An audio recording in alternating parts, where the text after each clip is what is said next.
Good evening, everyone, and good evening to everyone else on the other side of the planet. I always say this. I've been doing radio for a long time, longer than a lot of you ZJ has been alive, so don't feel bad. It's I'm sorry. I'll stop picking on y'all. It's um, it's weird for me because I know we're in every time zone. No show in this network doesn't cross every time zone on the planet.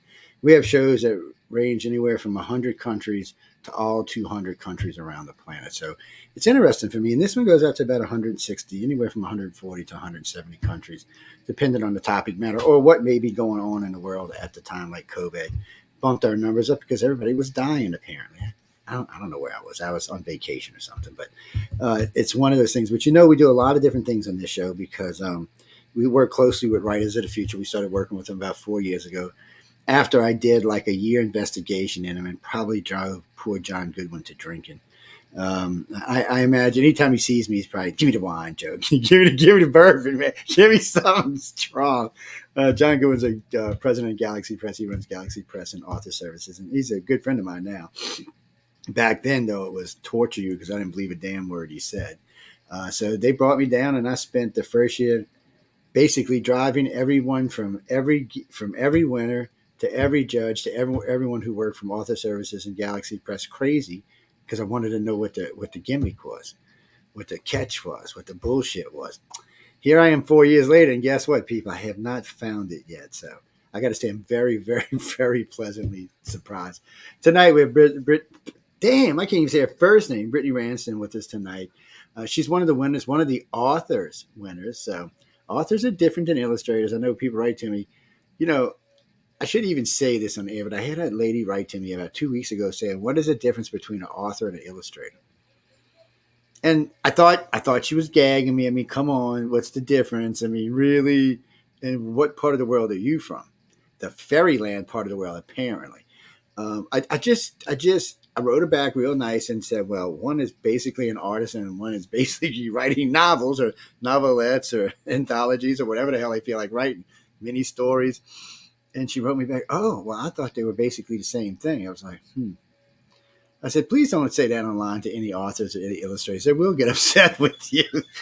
They'll be like, excuse me, because each one of them thinks their profession is harder. I stay out of that argument personally because I don't really know. That's a good choice. Yeah. I just stay out of it. So, Brittany, how you doing? So Brittany didn't get to come the first year because I don't know. She's just being lazy and hanging out. What the hell was wrong with her? She said, "To hell with you, writer people. I ain't coming to hang out with her." But no, Joe, I had a baby. I had a baby. Yeah, she had a baby 2 weeks before the ceremony. Oh, I could see that. I could see you up there on the gala stage and just say, "Oh, let me have it right now. We're on national television. Why not?" Oh man, I think Emily would have had a baby with you. Actually, so yeah, maybe so. They would have been too. Yes, no, she was very pregnant at the time, so everybody's happy. She had a nice, healthy baby, and you had him with you this time, right? I took I have 5 children. I brought 3 of them with me. God, I left the other 2 at home. You're like sainted or something. You're going straight to heaven. Anybody who has more than 3 kids is going to heaven. I'm just telling you. Y'all don't know. I've got stepkids. I'm telling you, it's not easy to raise kids. It's not cheap either. So what you got? You got like 3 boys, 2 girls, 5 girls. One boy and 4 girls. Poor dad. Yeah. Oh, poor dad. Yeah. I'm like, I tell him poor brother and dad. Oh my God, I feel for him. I grew up as the only daughter with 4 brothers. So you understand. So I guess it's just, I'm like, sorry, dude. At least you get your own room. Yeah, so. It's payback anyway. Well, that's true. Yeah. Hey, that is an advantage. You get your own room. You're not sharing room with your sisters. Yeah. Yes, unless you're wearing skirts, and then we don't. Oh gosh. Yeah. What's that? What is that, Brian? Well, no, I mean. Well, you know what? In the old days, it was true that girls were more expensive than boys. And it's not so much these days with things like Nintendo and $300 sneakers and shit. It's not really cheaper anymore. I'm just going to be upfront with you about this. I've raised bows when I was a kid, it was much more expensive to raise a girl. Well, boy, you just gave a bike, threw him out in the yard and said, just whatever. See you in 5 years or something. You couldn't do that with girls. But now it's a different world. Boys have just as expensive things. And what do you mean, boys? We're not even getting into shaving body parts. We're not going there. Just leave it alone. But boys can be very expensive. Trust me, I got one. He's expensive. Oh yeah, cosign for his car, which I'm paying for basically. We're not even going there either because I have to get upset and kill someone. They're just kids, and just so you know, they don't actually ever grow up. They don't grow up until mom and dad cross over to the other side. Then they grow up. No, it's not like the baby. We can worry about them forever. Well, no, John, you're actually right. Depends what generation you're from. Baby boomers are one way. X-Geners are the last feral generation. Yeah, they're the last ones who grew up without internet. Get out of the yard. Leave me alone, kid. What are you doing in the house? Get out of the house. What are you doing? Get out. You've been in the house, Alan. Get out of the house, man. It was they were a different generation then. Then the millennials are like the crossing over generation from, all right, wow, we got internet. They still had a little bit of growing up and get out of the house, but mostly, oh, we're internet now and we have Xbox and Sony and all of that good, wonderful stuff. And so they grew up with all of that. And of course, the Z-Geners grew up with social media. Yes. I can only wonder how screwed up these children are going to be. I'm just wondering. I mean, look, I got a lot of social media pages, and I wonder sometimes if we're not doing irreparable harm to our kids. So this, Jenny, Johnny. Some states now are banning children from using social media in their states, or they have to have parental consent and watch, and they can only be on for X amount of time every day. So the Fed thinks it's so bad that the state governments thinks it's so bad that they've got to step in. I don't know. I don't care. All of mine are grown. Just telling you now. Big show. Mine are grown, buddy. Y'all on y'all's own. What's that? Yes, she was an author winner. So I always ask this question right out the bat. How many millions of times did it take you to win? 16. Well, that's not. See, you're in the middle. So most authors I talk to, well, that's what's funny. Most of the authors I talk to are between 12 and 20. That's where they generally are. There are a few that have been over. The gentleman who was on with me Wednesday was 22 times. I know Preston Dennett was 37 times. And people, when we say that, it's not 37 years. You can enter 4 times a year. So don't it's so 10 years you can go 40 times. But yes, authors have a harder time winning it right out than illustrators. I'll see illustrators. There'll be 1 or 2, maybe even 3 some years, first time winners right out the bat. That does not happen with the authors. It's a rare beast for authors to win first time. But authors get a lot they get a lot of how can I say this? Like comfort food. The judges actually want to see these people succeed. So they might get an honorable mention, or they might get a letter back saying, why don't you, try this and don't give up. You're on the right track, or you went too far with this or that. So I find that interesting. So what was the name of your story? The name of my story was The Last Dying Season. Oh, I think I remember that one. Let me think about it a minute. It's been a year, so. I know. Well, well, actually, book 38, I got read twice. I got read on the airplane. It got read here. Usually, they send me an advance copy, and I read it here, and then I read it on an airplane just to kind of have it fresh. Because when I get off the plane, a lot of times, it's just stepping in. And if a couple of stories like catch my attention right off the bat, I'll want to go talk with them authors right away, just to get it out of my head. And for whatever reason, because it's fresh in my head, because, there was a lot of stories in there I actually liked all of them. For me, it's different. I take them for what they are. They're just stories for you to be enjoyed.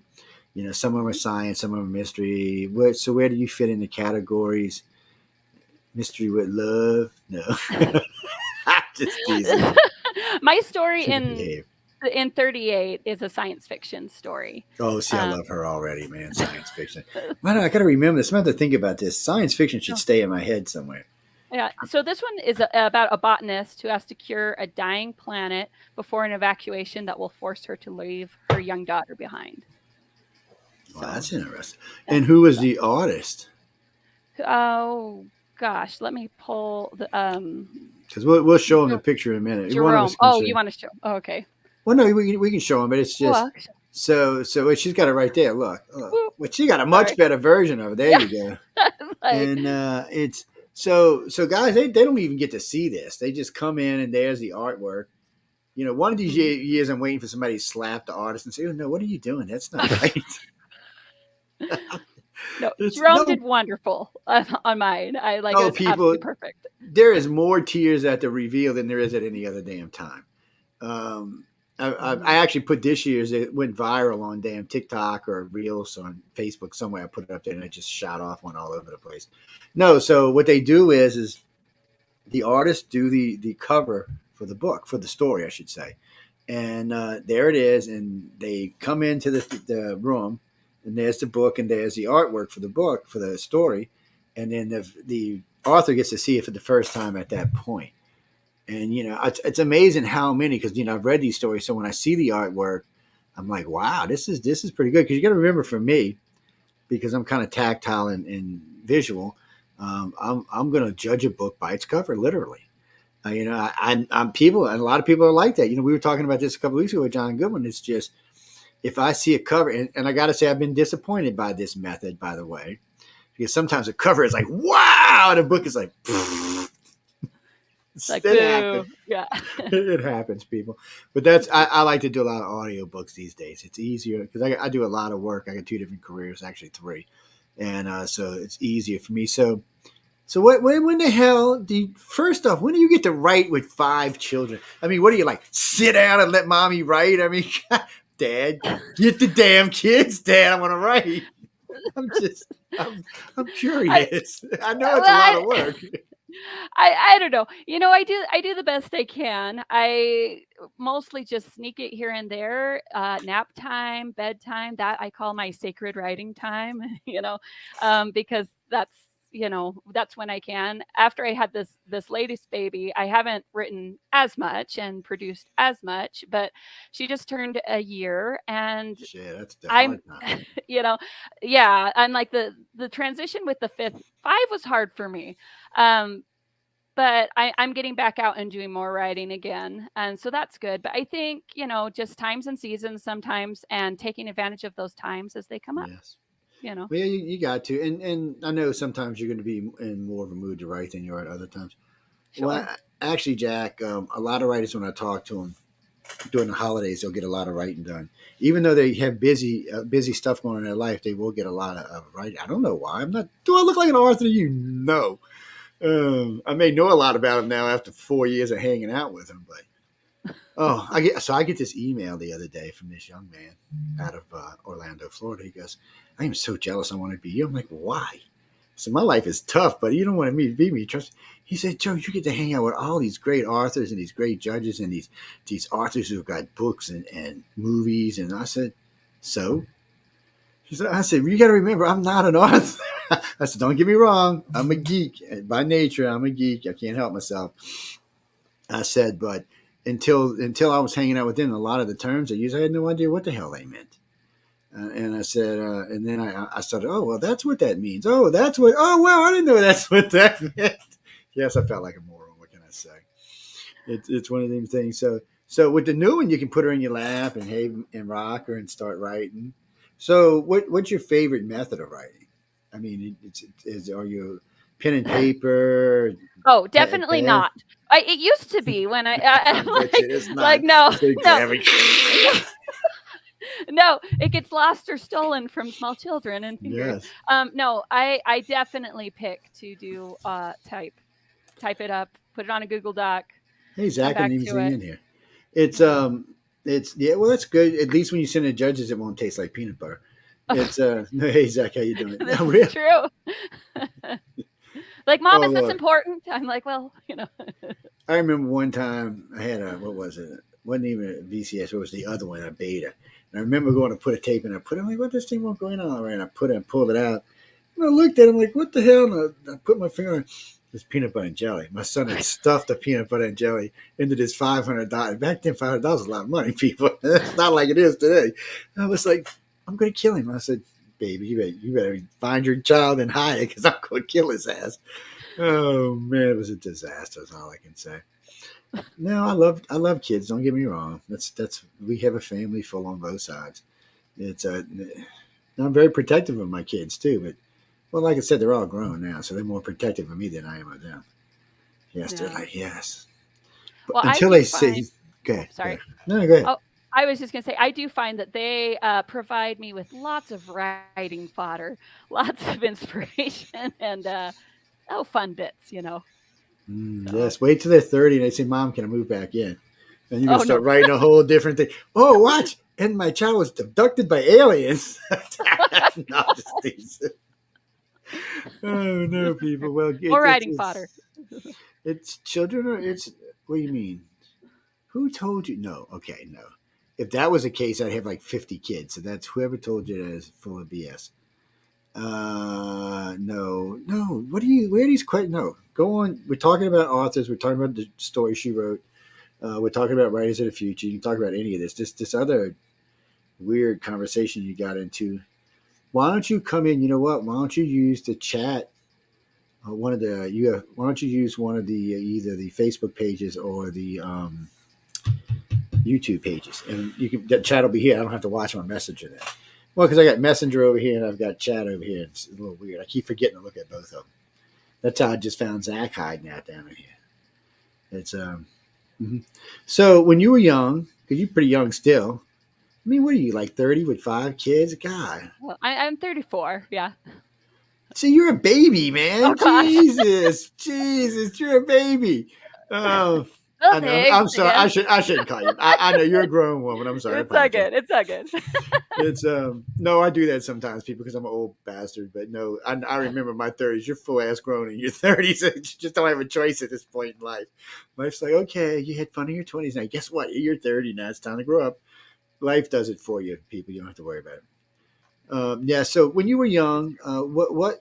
I mean, when did you start writing? When you were a kid? When you were a puppy? When you were just hanging out? I mean, well, I mean puppy. Oh, I mean like a baby. You know, when you're yeah, really no, no, young. no, I know.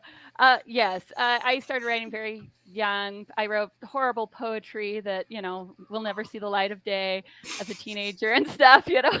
And I remember though I did like always science fiction and fantasy stories, and I used to play in band. I was a flute player or whatever. Anyway, That sounds and interesting. I I would hide my story behind my music, so when the band director would like be working with the trumpets or the trombone or whatever, then I could pull No, out my no. story and work on it. So I've always liked writing. It's always been Well, that's good. But I mean, fun. so was it just something you just like to do? Was it a release to get tension out? Was it just because I know a lot of people write for a lot of different reasons, and so, Sure. most authors I meet just write for the sheer tactile sense of writing. It makes them feel better to get whatever's up in here down out here somewhere. And I've noticed that with a lot of y'all, but some writers are way different. They're a little strange. Some of them they write for weird reasons. I just leave them Well, alone. I just have always loved it. It just makes me feel good. It also I feel like sometimes it helps me realize what I'm thinking or how I perceive the world or whatever because I don't know until I think it out sometimes.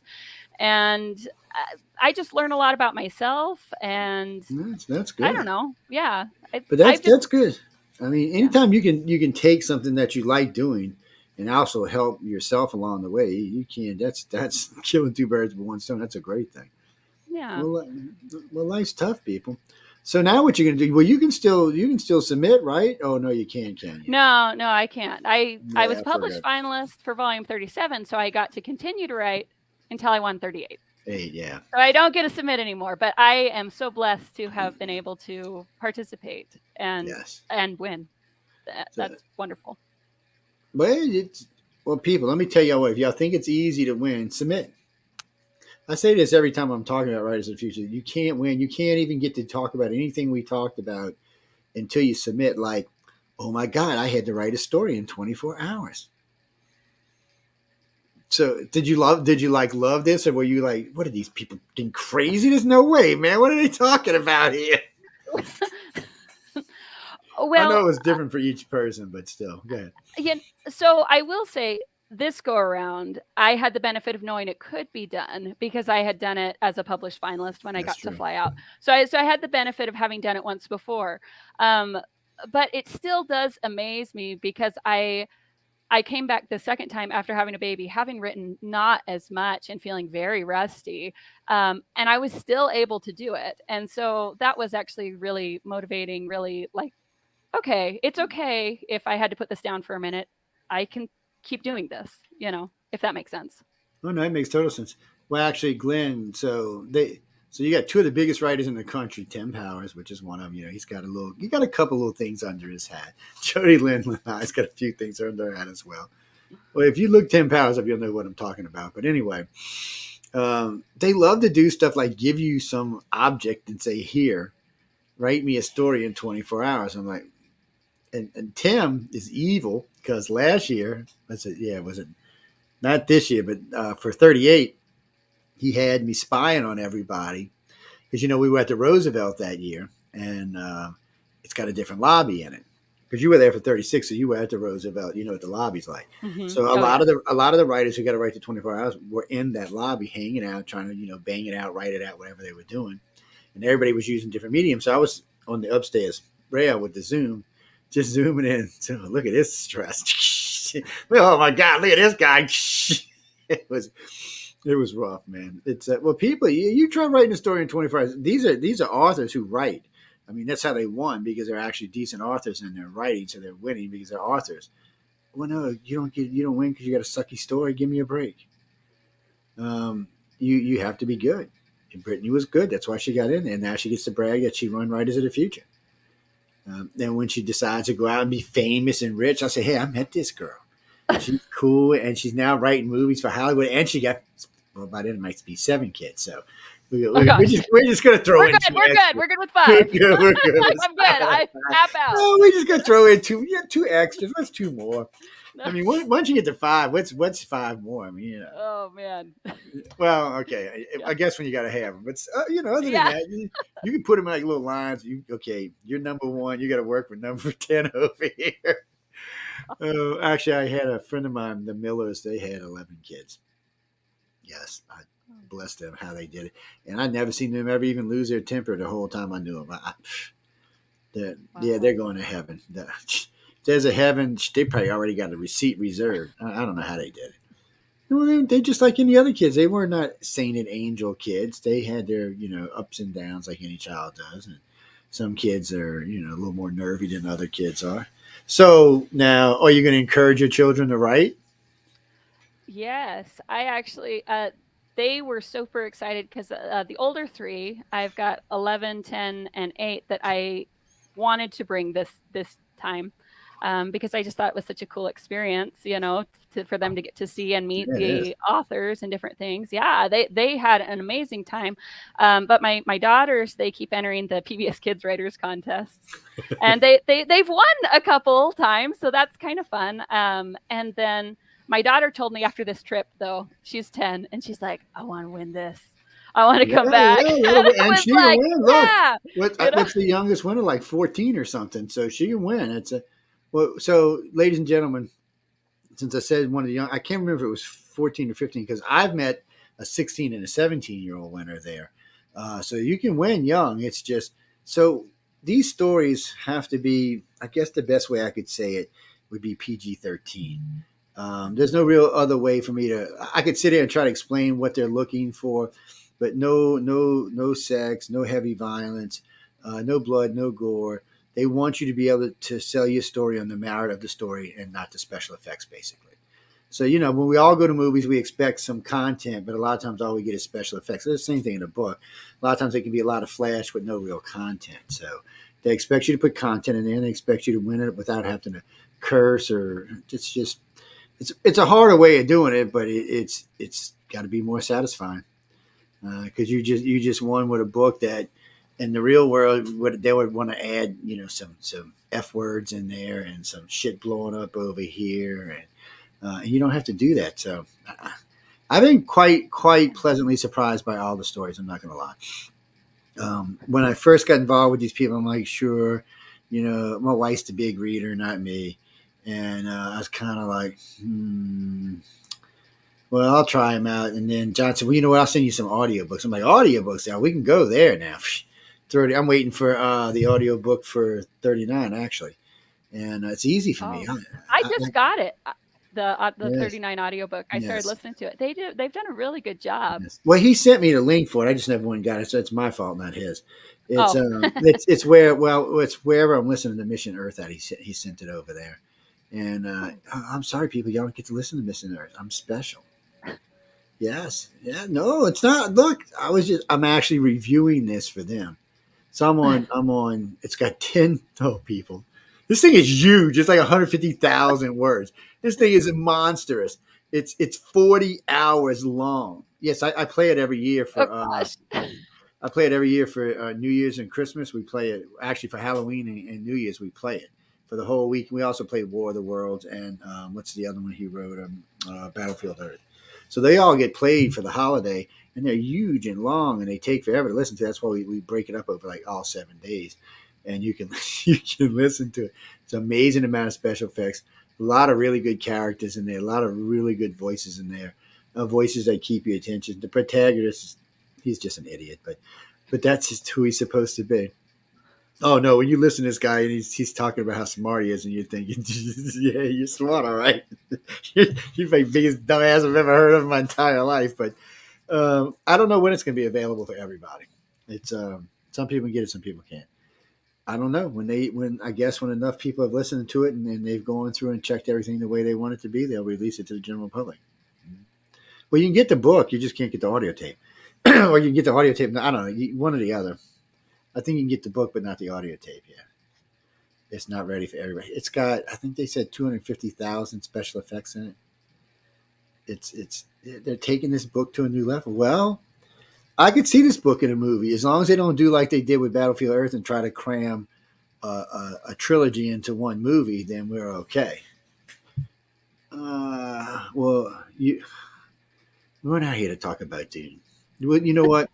We'll do a show on a feature on movies that should have been either 2 parts or 3 parts. Yeah, we'll do a show just on that for y'all. Well, because a lot of books are big and thick and fat and should not be one movie. Because you try to rush them and you try to cram everything from that book into one movie and it never comes out right because it just never comes out right. Everyone I've ever seen done like that was nasty. See, but Brittany's going to write one of these books that are 200,000, and they're going to make 3 movies out of it. She's going to be a billionaire. And like, yep, hey, Brittany. Yeah. I can dream, right? Yeah, dream big. No reason to dream little. That's true. Jack, we got a little time, Jack, but he want to know any websites, anywhere you can find anything you've been writing on or working on, or. So my website is rainstonwrites.com. You can find my website there. I haven't updated it in quite a while because, the baby and everything. But so I'm in these 2 books, and I was published in Deep Magic in their spring 2021 issue.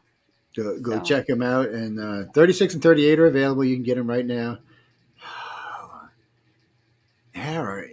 So you're going to use Hera all night tonight. So you're going to be like one of the Greek gods. Anyway, you can't get any. I gave all my 36 and 38. I gave away 200 of them this year. 236. And so a lot of people got you for free. Well, we were giving. Oh, do I have one in here? No, I don't. We had a group that was giving away lightsabers this year. So for every lightsaber I gave away 36, 37, and 38. So they got the 3 books, and then the rest of them we just gave away for people during the holidays that called in or wrote in, yes. And then we gave some to a college and to some high schools in Mississippi, middle schools in Mississippi. I want to encourage people to write. Mississippi ain't the best literate state in the union. Neither is Louisiana for that matter. So anything that can encourage people to write. Well, there's some great writers came out of Mississippi, but the rest of the state can't write. It's the problem.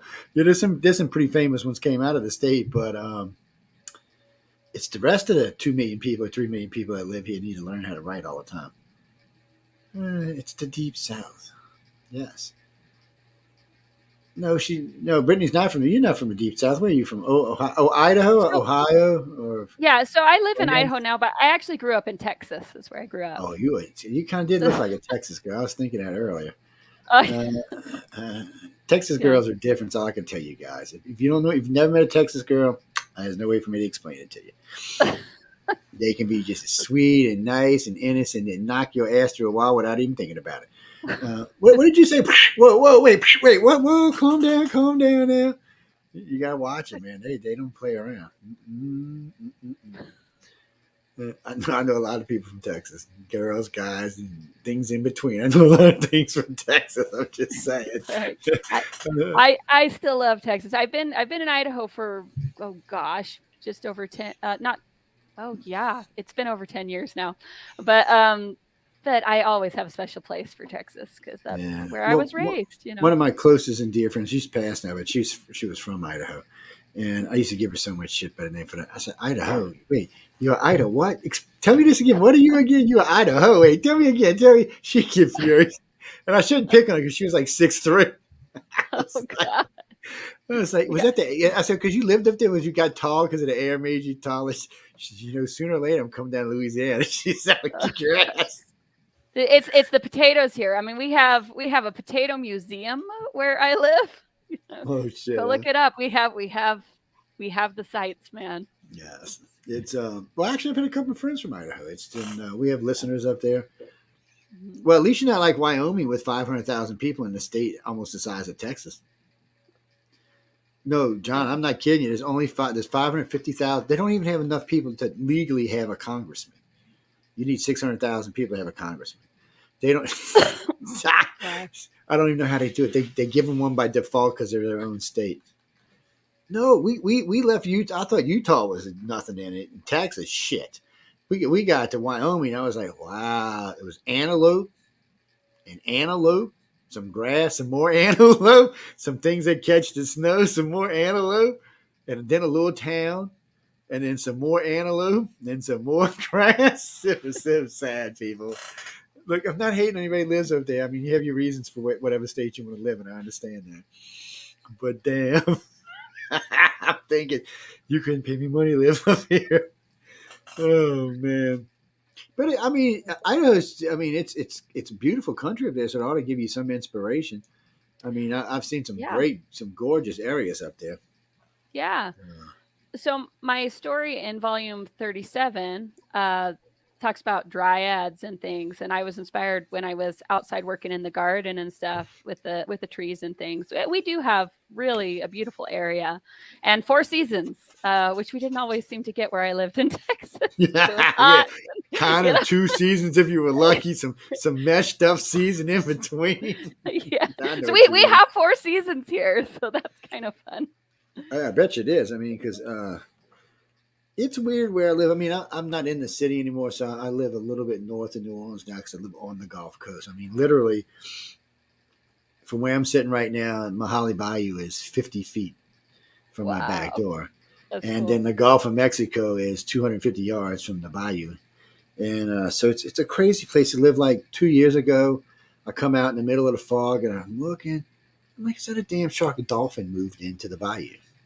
And she didn't want to leave. They came and got her out, bloodied her all up. It pissed me off something fierce because she didn't want to leave. She wanted to stay. She found her place. She felt safe. And there's lots of food. I live in basically it's an estuary where I live. So there's lots and lots of food here. So, but somebody called and said, "Oh, you need to come get the dolphin out." Oh. And they drug her out. Well, I was just worried they were going to stress her out and kill her. Because dolphins are like humans in a lot of ways. They stress easily. Oh, I remember the monster one. I'm actually looking through while I was talking to you. I was actually looking for the picture of your story in here. Okay, what the hell is this one? I don't remember this one. Oh, Michael Talbot's. I remember Michael. Okay. Michael was an interesting artist. Mm-hmm. Oh, where the hell did it go? I know it's in here somewhere. I just seen the damn thing a minute ago. Are you talking about 30? What am I in right now? I'm in 38 right now. Oh, okay, 38. I was going to put this one up, then I was going to put 36 up, but all right, you're going to have to go see which page it's on because apparently I'm losing my mind. Oh, so mine's in 343. 343 for. No, but I was talking about the artwork in the beginning of the book. Oh, in the beginning of the book. Let me see what page it's on. Okay, that's not you. Who the hell is that? 18. See there it is. And I looked at it like 3 times. So I'm gonna show y'all like this because it's that way. Let me get up. Give you a little bit more detail, a little less color. I mean, a little less shine. So that's the piece she's talking to. So when you look at this, ladies and gentlemen, what do you think? What are you getting? What story is coming from this? Not the big mammoth. That's a damn title. I mean, that's the cover. Yeah, Jack. I don't even know why you said that. So what do you get from that? Think about it while you're on there. I'm gonna go dig out 36 while we're talking. Where is it? Let's move some other books out the way. Steve, sorry, got to take your book down for me. My last copy of Fear. Somebody wants it. Anybody who, what is it, the 25th person that hits my email tonight can have this one. L. Ron Hubbard, Fear. Yes. I got an audio copy, but I'm keeping that for me because I want to listen to it. Everybody keeps telling me how scary it is, so I want to hear how it is. All right, 36. 37. Oh, 37. Oh, I was in 38, wasn't I? Yeah, so 37. 36. All right. So let's do this. No, people, all of them are autographed. Oh, 37. Here we go. So let's see. Which story was it? That one was Half Breed. So look at that. I opened it up right to the story. So that's the artwork we're talking about. So y'all looking at this. Hey, I didn't see the chick down there. Hey, chick, what you doing? So this is the artwork. This is the cover art for her story, Half Breed. So take a look at it and tell me what you think. You can always write to us for either cover. If you don't have them and you want them and you want to go look for them, you can always go over to writersofthefuture.com and actually it's galaxypress.com. I'm sorry. And you can purchase them there. They have them in like 5-book sets and stuff. So I have from, I think it's 26 to 39 or 24 to 39. That's what I own. So I've read those. And eventually I'll get through all of them. And I'll have my own autograph set of all of them. And y'all are not getting them, no. You're not, you can't even see it tonight. See, you wanted it. It's not even back there. I got a picture from, it's a Frank Facetta picture of Battlefield Earth. It's signed and numbered. And no, you're not getting it, people. No. It's probably about $5,000 picture. No, you're not getting it. No, it's not happening. John did not send it to me to give to you. John sent it to me so I'd be nice to him. Because I can be a you-know-what when I want to be. Mm-hmm. Well, Brittany's very sweet.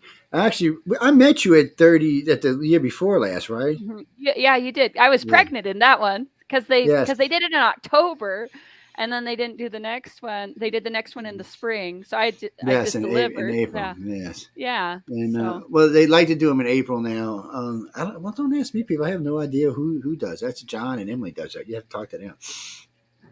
What? I'm gonna call it to you, John. Can you change the date? Yeah, that was the pandemic year. Why they switched it, and it was weird that year.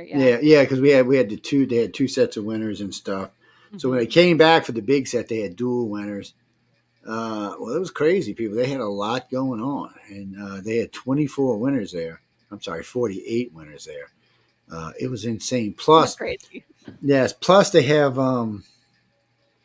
sometimes it'll be honorable mentions, or they'll give somebody else a win. So sometimes it's more than, I think there was actually more than 48. Plus, there were some people who showed up from previous years.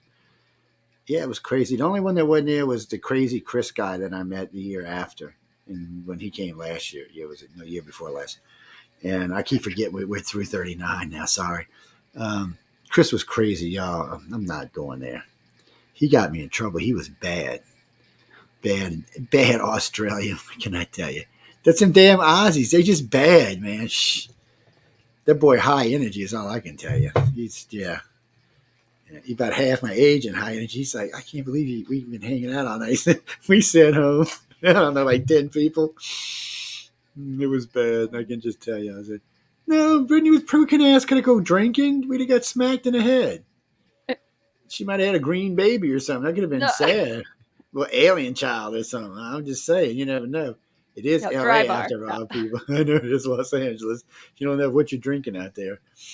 So, I think it's cool that you're going to encourage your kids to write.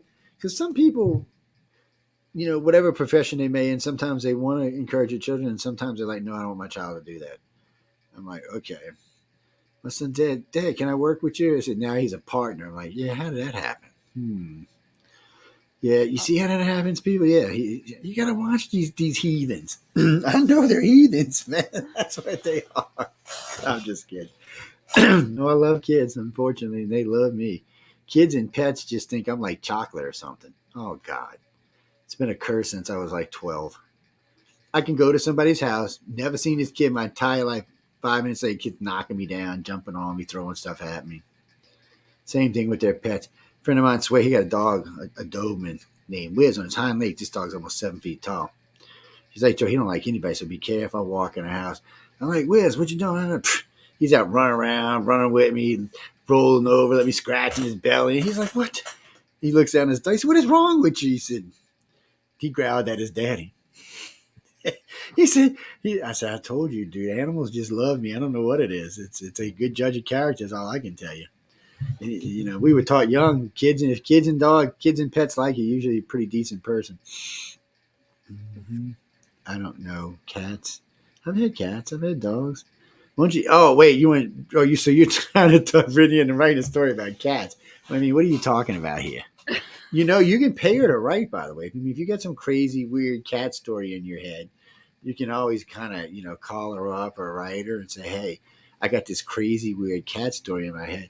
So wait, you want to do cats in the French Quarter? Let me think about this. That sounds vaguely familiar. There is a movie where they turned into panthers in the city. Yes, I can't remember the name of it. Oh, we can't get into it in detail because we're in PG-13 tonight, so we can't get in detail into it. But it was a pretty famous movie. There was actually some fairly famous actors and actresses in it, but they had to eat. If they had sex, they turned into a panther. And the only way they could turn back into a person is to eat somebody. Yes, I can't remember the name of the movie now. It was a pretty famous movie at the time. Don't ask me. I think there's a podcast something that specifically wants cat stories. See, there you go. Look, there is. I don't doubt that at all. There's if a you're freaking so podcast for inspired, everything. yeah. Oh no. So, I didn't. You know what? I didn't pull it out. I should have pulled it out. Maybe before we close out tonight, I will. We're up for we have 4 shows up for podcasts, the People's Choice Podcast Awards. Actually, the one you're on right now is one of the ones up for it. So anybody listening tonight, yes, Carly, we're going to do news later on tonight.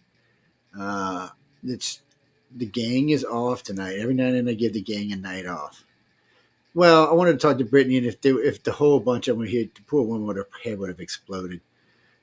We have anywhere from 1 to 3 other hosts that host on this show some weeks. And on an hour show with a guest like you, they'd have been like, I'd have been like, shut up, so I can ask a question. It's well, and 2 of them are authors and one of them's an illustrator, so they'd drove you nuts.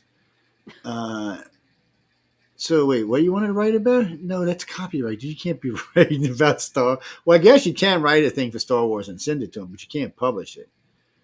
Yeah, you can send it to Star, and if they like it, then you can get a job. They'll take your story and oh no, I know people who have written the Star Trek and did the story and actually got their story made into a TV, made into one of the episodes. But I'll give y'all a piece of advice if you're going to do this. Write in the third person. Don't make you the hero or the enemy. Okay. Don't include yourself. If you do, you're not going to get in. I'm just telling you now, you're not. Some of the companies I've talked to over the years get really irritated when you write yourself into the story as whatever. They want you to write as a writer and, look at the characters like that. I'm just only piece of advice I can give you. I know quite a few people who write for different TV series. Yeah, I've met quite a few over the years. I know quite a few Star Trek writers. And they'll all tell you the same thing. Oh, and the other piece of advice is, and this comes from Mr. Tim Powers and Wesley Dean. So when you write your first when you write your first story, and you give it to mom and dad to read, okay, that's all fine. Be sure you give it to somebody else that's not mom and dad to read. Okay? Because a lot of mom and dads are going to lie. I'm just friendly people. Look, this comes from 2 of the biggest authors in the country. They're telling you, get some outside opinions. There's lots of writers groups out there. Are you? I was going to ask if you're a member of the writers group. It's I think. Go ahead. Oh, sorry. No, go ahead. Oh, okay. No, I was just going to say if you want to write and enter this particular contest, they have the Writers of the Future Forum, where a lot of people. I mean, I've been active on there at different times. It's invaluable the help you can get there, and the people you meet. In fact, T.J. Knight, who wrote in Volume 39, He was was one on of the last first week. people. He's very active on there. He was one of the first people who reached out to me when I joined the forum, and so that was kind of cool to meet him there. I met a Wolf Moon there, who's also a previous winner. That the forum is David Hankins. I'm like there are a lot of people who have been active on the forum who end up winning. You can get some really good critiques on there. Just be active, Yes. Well, Wolf, they got the Wolf Pack over there now, so They do, yeah. they got the Wolf Pack. Wolf's got his own pack. What can I tell you? He was here. Matter of fact, he was there this year. So was Steve Aprisi and a couple of other winners were there, signing books and giving books away. Wait, hold on. I'll put it back up so y'all can see. No, the Non-Human is from a friend of mine in the UK. It's about Rendlesham Forest. If y'all know anything about the incident in Rendlesham Forest at the Air Force Base, is what that book's about. This book, whoops, sorry, Steve, didn't mean to do that to you. This book right here, Steve Parisi wrote this book, and he's a friend of mine. He's one of the previous winners. He's winner from 37, 36, 37, one of those years. He can drink pretty good too, by the way. I shouldn't say that out loud, but Well, people, there's a lot of stress that goes on here. So there is some afternoon and evening cocktails and stuff like that. And people like to sit around. One of the things I like about the judges is, and Brittany can probably talk about this. A lot of times they'll tell you where they're going to go have dinner or cocktails so you can come along and hang out. Now you got to remember, these guys and ladies are not being paid. I mean, everything's like for me, everything's paid for. I mean, they're paying for our food, they're paying for us to be there, they're paying for our flights and our hotels. But as far as anything else, nobody's being paid. So these judges are donating their own time. And think about this. They do this every year. And you know how it is when if you speak a lot or you do something yearly, a lot of times you start to hear the same dumbass question over and over and over. It doesn't bother them. They take it with that and they say, okay, no. Of course, I think their answers actually get better because the more somebody answers a question, the more they modify the answer. It's very interesting to watch. And they want to talk to you. Good. That's one of my favorite things about the Writers of the Future contest and the event that they put on is that it's built on this pay it forward ethos that whoever has helped me along the way, it's not like I can go pay them back. All I can do is pay it forward to the next person, and that's what all these judges and stuff embody. I mean, I got to have lunch with Robert G. Sawyer, and Nancy Kress and I mean Tim Powers and anyway, it's Wesley incredible. Dean They are all Anderson willing. and Yeah, Mr. Dune himself. So it's pretty cool, and they're totally willing to talk, share their knowledge, give advice, sometimes conflicting advice. it is But sometimes. it's good, to get different perspectives, and that they have so many luminaries and people with such knowledge and experience available to share, their different perspectives. I watched Todd McCaffrey and Wesley Dean the first year I went. They went back and forth. It was freaking hilarious. I mean, because they didn't agree. There's a lot of stuff they didn't agree on. They agreed on a lot of stuff, but there's a lot of stuff they didn't agree. And then 2 years I've watched Jody Lynn and Kevin Powers go back and forth on things they agree and disagree with. And it's really nice because you as the artist gets to pick, what style, what answer, what fits me personally best, because they're both good answers. It's just what is going to work for you. So it's just people, y'all don't understand to get the course that these people are getting in a week with the names that they're going through. You'd pay a lot of money. If somebody created a course like this, it would cost you a small fortune to go to it. I mean, these judges would want big money. You'd have to end up paying big money. Plus, it'd be 2 or 3, 4 week long course. It still would be pounded in your head. I mean, this is just something and you'll get an experience that can take you on to the next part of your life. No, you're not guaranteed. Just because you win doesn't guarantee you're going to be a famous author. But it does help you. When you walk in somewhere looking for a job and you say, well, I'm one of the winners of Writers of the Future, and people right off the bat go, okay, well, that's cool. Well, because it's important. No, nobody looks at it like that. I don't know what it is with the ST lately. Glenn, real quick, and I hate addressing this. So I've been there 4 years. I've been through almost 100 winners, and I can't even tell you how many judges and things like this. None of them so far, not one of them, have brought up Scientology to me. Not one. And as far as I know, no one has brought it up to them, because some of the judges told me if they thought this had anything to do with that, they would no longer be judging there. And I can tell you personally, it's one of the reasons I launched this investigation 4 years ago, is they're not. They're not recruiting. They're not doing anything. All this was about a man who was a prolific author who wrote and wrote and wrote and wrote and wrote and wrote and wrote like a madman and wanted to give back. He made a ton of money off of people and he wanted to give back. Had nothing to do with anything. It's not like, oh, I got to come sign up. No, you don't. All you got to do is win. And then when you win, they fly you out there. They put you in a hotel room. They bring you to the gala. I mean, this is a serious gala. This is not like some chump shit you see in high school. This is as good as any. The matter of fact, one of the producers that was there this year, a pretty famous producer, was talking about it looked like the Oscars to him. And this guy is already won Oscars. So he was there. I can't remember this guy. He's a good looking guy. I can't remember his name. Damn. So it's just exactly what it appears to be. It's a way to win and help your career in the future. It is. Plus, you get to meet a bunch of crazy people, just like yourself. I mean, look, the authors are cool. The illustrators are insane. Oh, yes, they are. And I love that the whole thing is just judged blind. It's all too. Absolutely just. That's how I ended up there, right? That's how I ended up there. I didn't know that. Oh yeah, John told me that one night, and I started laughing. We was live on the radio, and I was like, "You are so full of it." Get that? I was like, "Yeah." I said, "Man, what you got? Like $500 from each contestant or something?" Because I'd gone to some in New York that were like that, where you had to pay to be a contestant. Mm-hmm. And I was like, "No way, blind judge my ass. Nobody blind judges anything. You got your favorites. You know what kind of stories you're looking for." And you could just see his face, like, "No, man, it's not like that." you could just see his face, like. It's like I slapped him in his head or something. And I love John these days. I mean, he's a great guy. We've become friends. But, I do radio and I do news and I do a lot of research stuff for a lot of different projects I work for. So when I hear things that sound like maybe they might be too good to be true, I got to look into them. Mm-hmm. And I will tell you all this, ladies and gentlemen, for the people who keep asking me about ST, he flew me out there. They fly me out, I land, they send somebody to pick me up, I get to the hotel room. He says, okay, you have unfeathered access to everybody. I don't care who it is.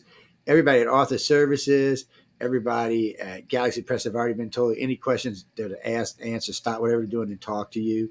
He said, you got access to all 48 of the winners. Feel free. He said, you got access to everyone here that's working in a hotel for you free. And I did. I mean, I was a real pain in the ass. I was poor Helda. I stopped her in the middle. We was over at Author Services, and I stopped her right in the middle of making coffee and talking to somebody. I said, look, I got some questions for you. And she stopped, and she answered them. And I'll tell you this. No one hesitated, guys. When I asked a question, we're not talking about the winners. I'm talking about the people who worked there. When I asked a question, no one hesitated.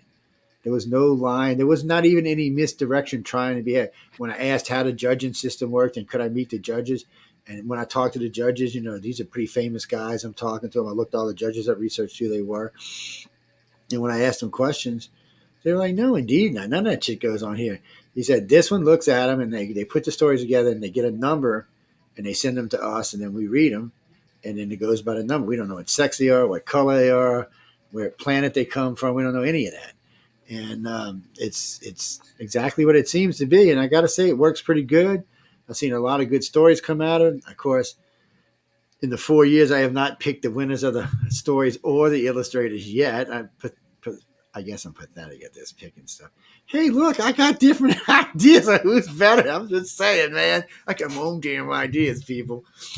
Like this year, I was crushed. I was like, I said, all right, I got it. I got the winning story and I got the authors. I mean, I got the illustration. Of course I did not. Even though the guy who won, he was my second choice, but just because it was such a weird story. Um, y'all have to go look and see who it was. I'm not even going to tell you. It was White Elephant. It was really good. I enjoyed that. It's another sci-fi one. That one. Yeah, it's what people I can tell you is buy the book and read them. There's 12 stories in there to read. There's some great illustrations in there. Glenn, there are some autographed copies that are still for sale. Most of them went out to like Barnes and Nobles and places like that, but the ones that don't sell will go back to Author Services, or I should say back to Galaxy Press, and you can get them. And you can write over there now. Put attention, Sarah. Put attention, Sarah, and say Joe said to write to you. And now don't hack this girl off. She will come fly over and kick your ass. And she's only this damn tall. But put attention, Sarah, and she'll tell you whatever they have, or she'll hook you up with whoever knows. Yes. Well, yeah, you can put it. Joe sent you, that way she knows where it came from. Yes. Well, you mean? Well, yeah, you can buy to both the ones that are Brittany in. You can buy both of them. So you. I'd love you to. Yes. So you should buy them and then send them to her and have them autographed. Yeah, it don't cost that much to send. Well, unless you live in Canada. Last time I sent 3 books to Canada, it was $100. Yeah, I was like, how much for books? Y'all crazy people. No, really. Or I can send him a book plate. I can send him a book plate too. Yeah, well, you see, there you go. And but you should support all these artists. Yes, you should. You should read their stories. Give them feedback. Buy their books when they're good. Well, I'm not telling you to buy every book, because some books, aren't going to be good. But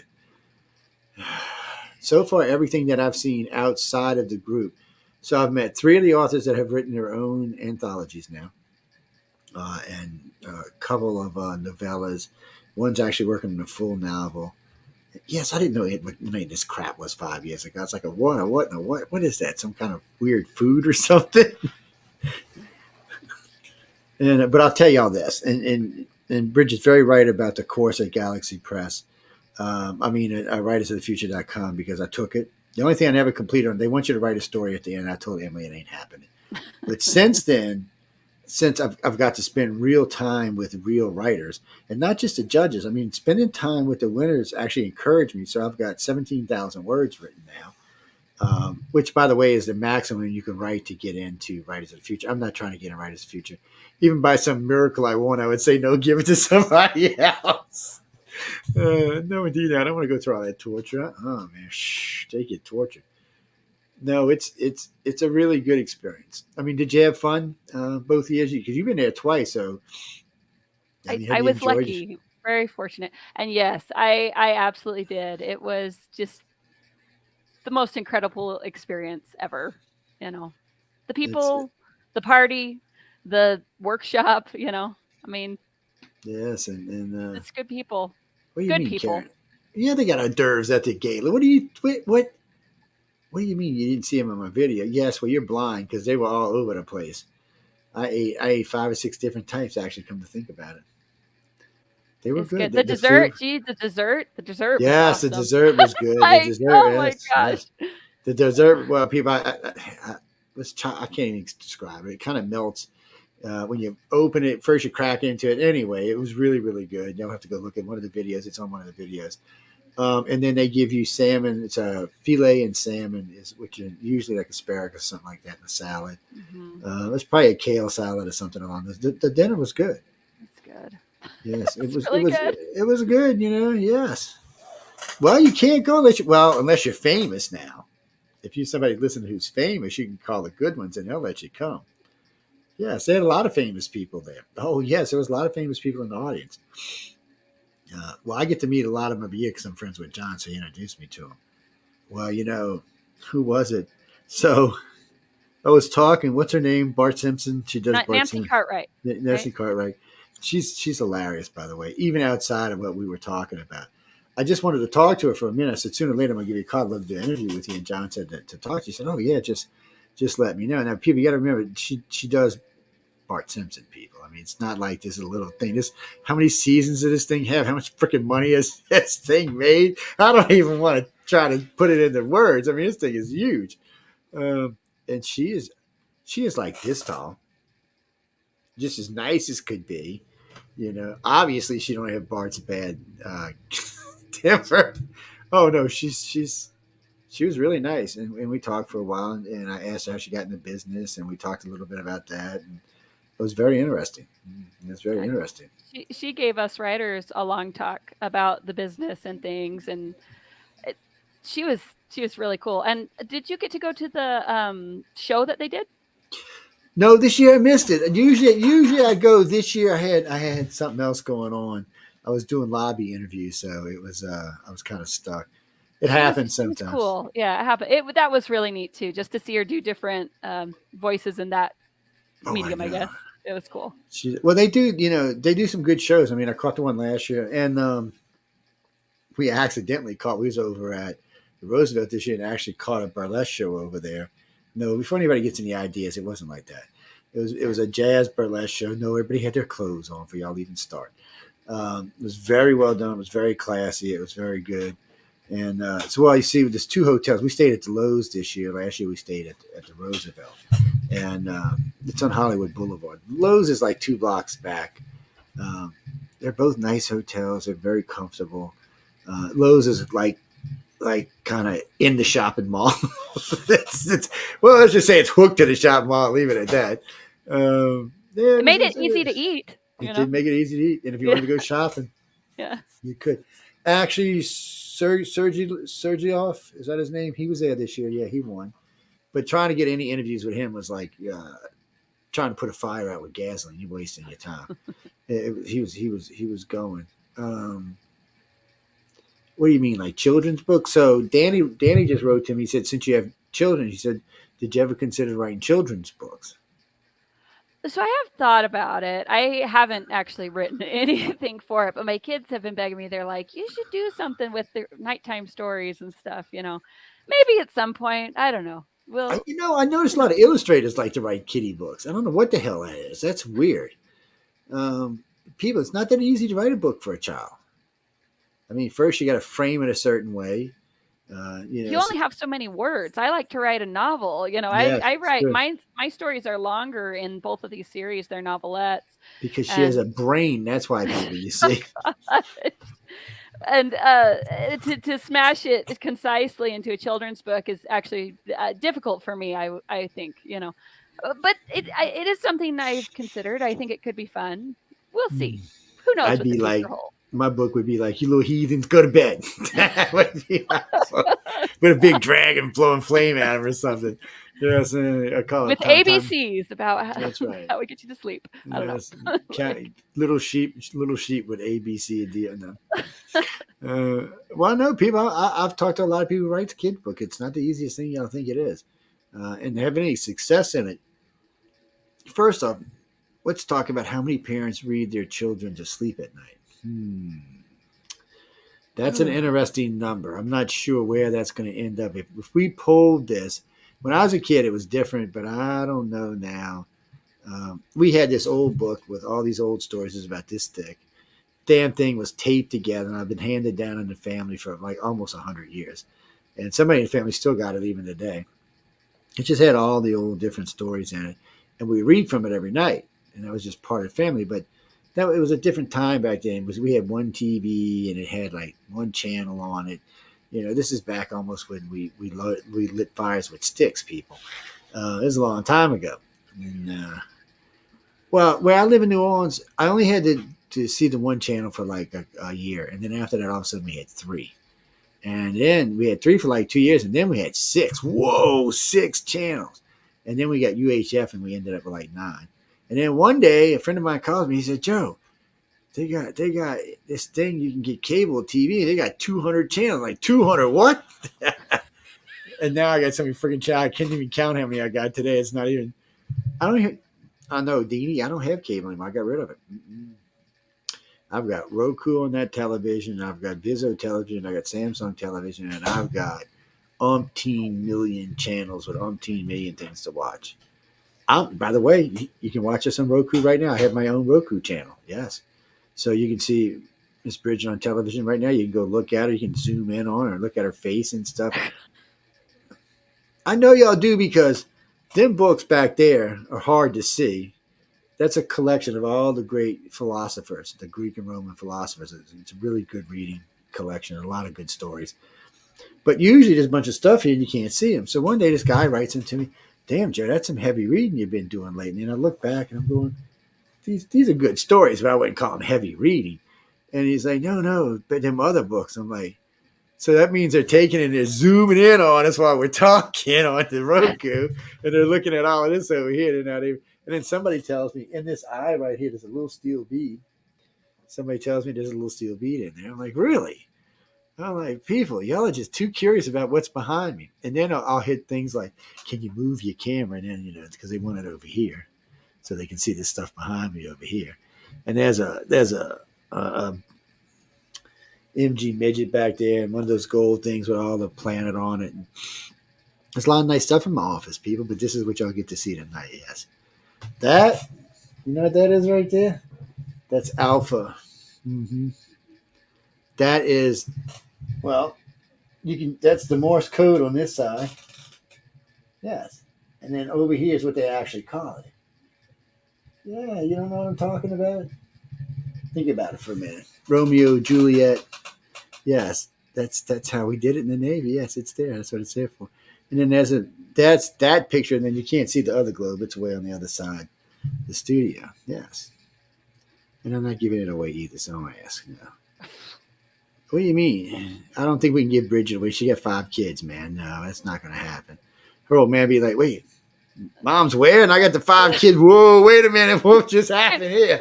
Yeah, at some point I got to get back to help him because, he's 5 kids at bedtime, Yes, we're gonna. Well, no, we got about 7 minutes, and we're gonna let her get out of here because we started a little bit late. And then she's gonna go. Any real questions? Not retardo questions. No, that's a goofy question though. See, in the old days, we'd take them in on the phone call. You never knew what they were going to say. You get some really good calls, but you get some you're like, really? And what planet are you actually from? Oh, okay. So, Roseanne, where you from, Roseanne? New York. How you doing up there in New York? So, what you got for us? Yeah, she said she likes writing longer things like novels and stuff like that. So she said, would you consider doing a sci-fi novel like somebody coming to the planet, not so much as an invasion, but like something that came to the planet and helped us establish moving out into space? What are you talking about? Like 1999 or something? No, I'm just trying to get it in my head. Like Babylon 5. Babylon 5 was a space opera, and Bridget probably don't know what Babylon 5 is. She's probably, what are you talking about, you weirdos? Which she'd have to know what you're talking about. So anyway, Babylon 5 was a designed as a space opera. It had really good characters in it. It's really good sci-fi, but basically it's a political sci-fi is what it is. It shows how man would actually be if we were truly in space right now. We would still be aggressive. We'd still be arguing with other races. We'd still be in the midst of doing stupid stuff like we do. We'd basically be ourselves in space is what we would end up being. And it's a really true representation of who and what we are. And I got to give them credit for what they did. But it was a lot. It had to be a lot of writing. It was 5 seasons with 125 episodes. Yeah. That's a big story, man. That's not one novel. No. But I would consider writing something, I like science fiction. I like fantasy. I'm actually writing a story about a Dyson sphere right now. We'll see where that goes. That could be interesting. There's a Dyson sphere contest going on. We'll see. Well, if you want to add some real material in it, there's supposed to be a star where they think there is a Dyson sphere. So recently, NASA had found this star, and every now and then when they go to look at it again, it's like something blocking out the sunlight from the star. First, they thought it was an asteroid field, but it's not. They don't know what it is. So some of the scientists started thinking maybe it is an alien race building a Dyson sphere, because it's just the way it works. It just, because if they get to one side over here, they can still see the sun. but it's almost like it's some kind of man-made, or I shouldn't say man-made, alien-made structure. So, but it is out there. I think I'll you have can to look go it look up that here. up. Yeah. So it's just Yeah. something you can add it. Okay, people, if you don't know what a Dyson sphere is, I'm not going to try to explain it right now. There's an episode of Star Trek, Generations. You can go look at them there, and they do it. They do an episode about a Dyson sphere. It's the easiest way for y'all to learn what it is without getting technical. Yes, it's basically a big sphere that goes around the sun. To collect the Yes, sun's energy. Yep. yes, and then everybody lives on the land. Well, all right. Inside the. First off, Gene. Yeah. Okay. So if we used our sun, which is fairly mid-sized sun, yeah, the Dyson sphere would have to be about the size of our solar system. Mm-hmm. But the thing of it is you're thinking of it in small terms. You're not thinking of a race that's it's time for whatever's happened that they're moving out there. And when you have a whole race or a group of races working on something, it's going to go pretty fast. And eventually, you have to look at you're too used to seeing our planet working against itself. You've never seen 8 billion people working for the same cause. Do you realize how fast we could cure cancer? How we could cure most things? How fast we could get into deep space? How much faster we could get Elon's Musk butt moving? I'm just telling y'all, it's a different thing when you have a society working for the same things and not a society working against each other. Right now, it's competition. Think of it this way: the United States, Russia, China, and India have their space programs.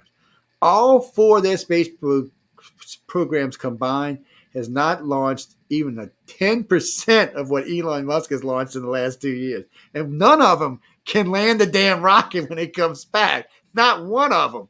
These are the most advanced countries in the world who got nuclear weapons, no less, and they can't even land a damn rocket. Here's Elon. La, la, la, la, la, la. Watch this. Oh, we're going to land two at a time? No, we're going to... I mean, come on. It's guys, I mean, you got to give the man credit. I mean, Jesus, he's out there building stuff left and right. Well, you know what? He might be God's favorite son. I don't know. But I will tell you this just to aggravate y'all. He is the richest African American in the world. Mm-hmm. But that just makes y'all mad when I say that, doesn't it? It's true. He's from South Africa, and he is an American citizen. So he's the richest He's the richest African in the world. It's not. Don't get mad at me. Y'all always want to make it a color thing. You never stop to think you could be a white person. My kids have really enjoyed watching the liftoff and things because they've been. I know it's great, isn't it? It's kind of cool for the kids to get to see as much, well, for me, all of us really. But for me, since I was growing up at the very end of the '60s and the early part of the '70s when we were launching stuff all over the place, it's got a familiar feel to me. Like, all right, we're back into space again. Because we were like 30 years ago, what's space? What do we don't want to go in space. And all we could get was these stories about stuff. But now Elon's crazy. I mean, he is just launching at rates and he's going to Mars. Plus he said he wants to have another 10 kids. He got 10 now, people. He wants another 10 kids. I'm not even going there. Not 20 kids. Oh man, I just don't even know. Well, I don't know how many wives he had. 3, I think, so far. So. But it is cool stuff going on. I'm like, my daughters all the time are asking Alexa, has there been a woman on the moon yet? And all these different things. Well, it's time for a lot of women and a lot of things. I mean, we well, as far as women in space, that's been going on for some time now. Mm-hmm. So what the difference is in the early years, we were just putting them in space because they're a woman. Now we're putting them in space because they're the right person for the right job. Which is the way things have to be in a country. Sometimes our country forgets and gets into these things where we want to assign people things because of whatever color, whatever sex they are, but that doesn't help the whole because it's not the right person for the job. So now as a society, we have finally started to learn, yes, it doesn't matter what sex they are. She, he, or it is the right person for that job. Give them the freaking job and let them take care of the job. And it works better now as a society. But oh, no, Carl, we're not going there. There's 8 billion people on the planet. They do not all agree on this. No. And there are now 72 countries that you cannot be, let me put it this way. You have to be a male or a female in those 72 countries. Yes, sorry. Save that for another time. One more question, because Brittany's got to go. She's got babies she's got to take care of. She got a new one that's like this big now. Actually, man, them babies grow fast, yeah, girl. They do. She just took her first steps the other day. Oh, man. Cool, man. Yeah, I just like knowing people like you. It's just so nice to see people with real families. I know, don't get me wrong, I know it's a load of work, but it's just really, it makes my heart feel good to see people with real families. Well, because most Americans want to have one kid. Having one kid is boring. You got to have at least two, uh, three, so you got an extra. And hey, it's nice. You talking about reading kids bedtime stories. I do like to read my kid bedtime stories, but you know what? My 10-year-old may read my 5-year-old a bedtime story too, See, that and works. That enjoy works. it, man. You know. That works. Yeah. Jean. Well, no. So I just told her anytime she gets a new book or anything she wants to publish or that something she's got out she's published, just send us a copy and we'll put it back here so everybody can see it. Love it. Well, it doesn't cost her anything. It's there. People will see them. And like you've heard me talk about Steve's book a couple times, Gary's book a couple times, Writers of Futures a couple times. Anything that's behind me is going to get talked about from time to time. So, well, because I want to help people out. Look, I know how it is to start in the world without no help. It bites.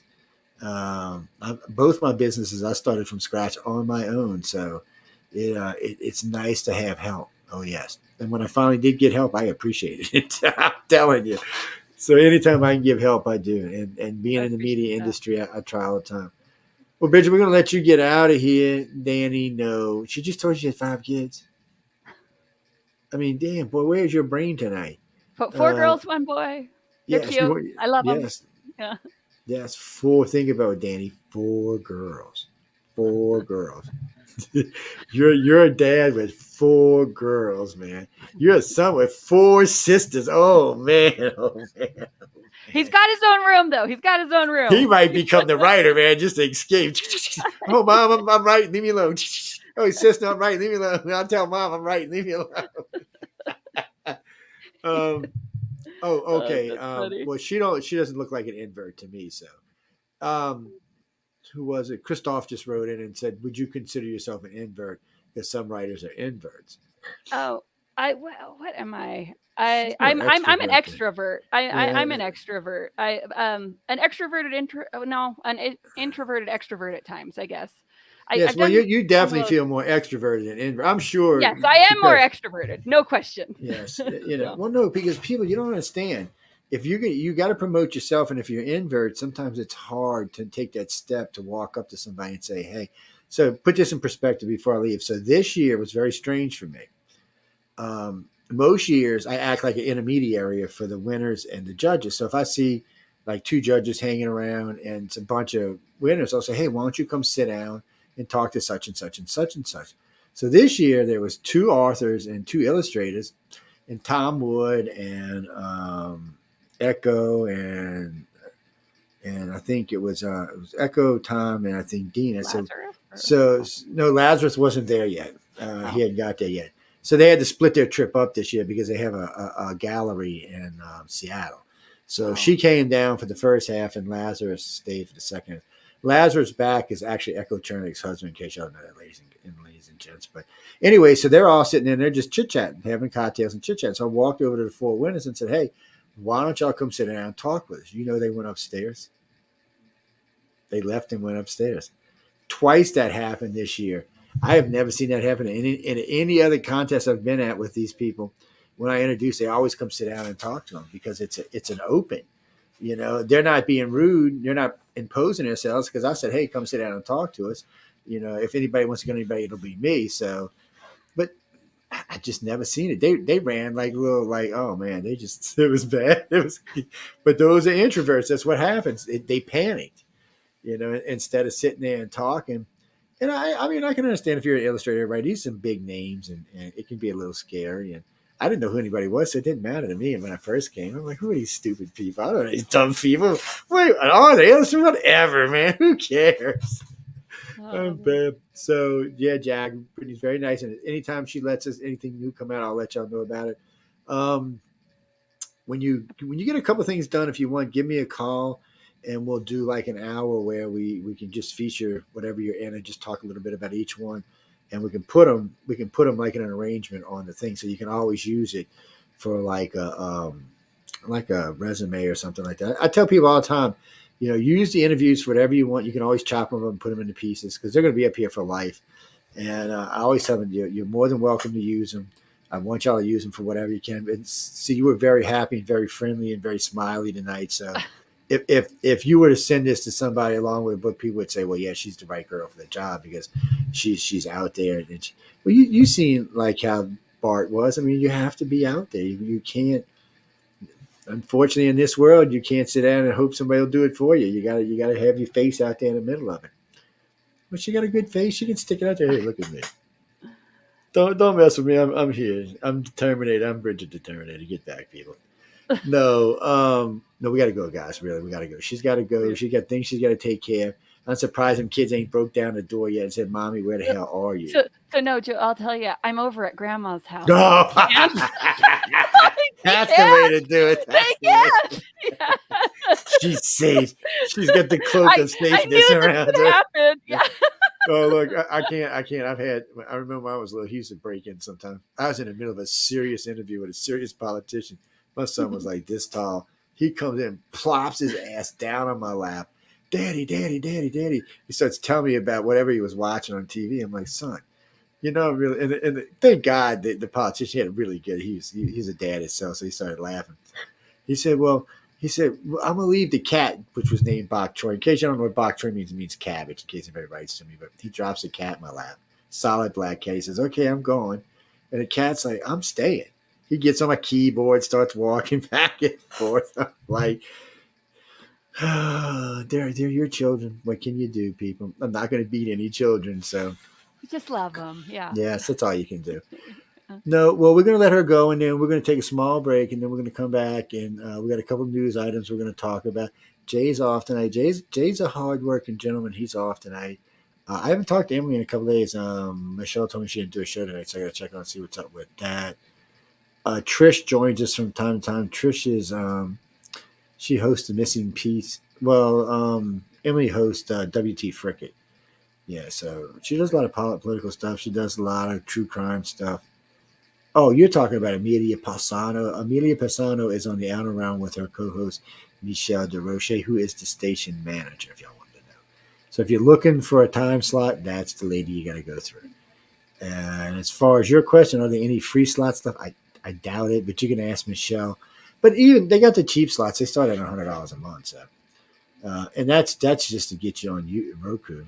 Yeah, you get you on the rest of the network, but get you on Roku too, so people can see your lovely face like Brittany's is up there. And I'm sure everybody's zooming in. They're not zooming in on me. They're zooming in on her. They're like, get Joe out the way, man. Get this ugly bastard out the way. No, she did really. I know I agree with all of y'all. She did a fabulous job tonight. So I wish you could see these goofballs because they're all saying how good you did. Well, no, I like happy, fun guests. Well, not to say we haven't had some that are like whatever. I have had some like that. But anyway, we got to let her go, guys. So I want to tell everyone thanks for hanging out. Brittany, thanks for hanging out. We're going to let you get out of here. Oh, you were great. Like I said, when you get anything, don't ever forget. That's what we're here for. You can just write to me. My email is iCartCox.net, or Carmen's got all my information. So he knows how to get into me. He's got my phone number and stuff like that too. So just tell him if you never need him, just talk to Joe. Joe said he'll know if you tell him the truth, so he's not going to worry about it. He likes giving my shit out anyway. That's how he is. And we're not even gonna, y'all don't even know who Carmen is, people, so don't even ask. Just don't even. So we got some. This crowd is crazy tonight, man. These people are on drugs. Oh my God. Y'all let Brittany go. Stop it. Anyway, we gotta play some promos. Jesus. Brittany, thanks again. I'm gonna let you get out of here because apparently these people are not gonna stop. This has been an absolute pleasure. Oh, I had an absolute ball. You were fabulous tonight. Well, you really were. Thank you. This was fun.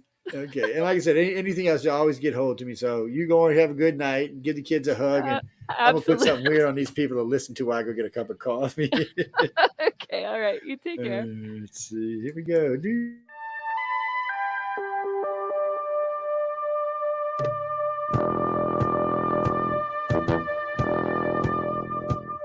Tune in to UFO Undercover, Wednesdays at 8 p.m. Eastern, with your host, Joe Montaldo, right here on the Paranormal Radio Network.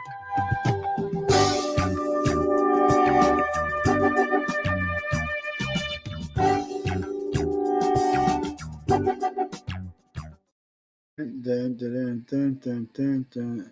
Hello, people of Earth. How are you tonight? And no, I don't know, Dean. We're gonna be right back. No, we're still just messing around. I was looking at something. Well, no, hold on. Let's see if this one's playing right.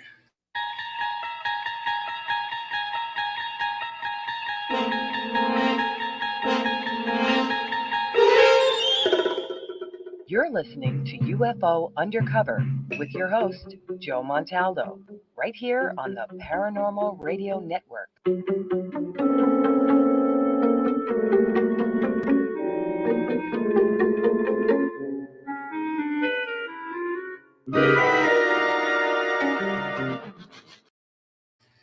Dun, dun, dun, dun. Well, I hope y'all enjoyed Brittany Rainsdon. She was a lot of fun. She was a lot of fun to talk to our year before last at the conference. A lot of good stuff going on. We're going to get into a couple of news stories in a few minutes. Oh, no, you can write to me at icar@cox.net with dealing with her. A lot of good people out there. A lot of fun people out there. A lot of interesting stuff going on. A lot of dangerous stuff going on. The world can be a dangerous place. I mean, unfortunately, we live in a time that's not necessarily the best thing for us. Brown, sometimes I wonder about that myself. Yeah, you mean if. I don't know. No, I don't actually think it works that way.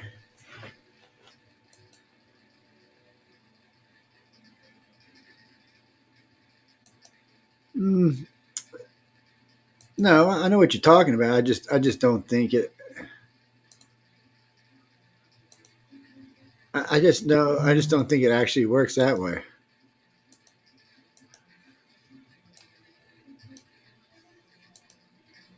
Well, no, all the podcasts will be, yeah. No, all the podcasts. I mean, people's choice things. All of that stuff will be coming up. Yes.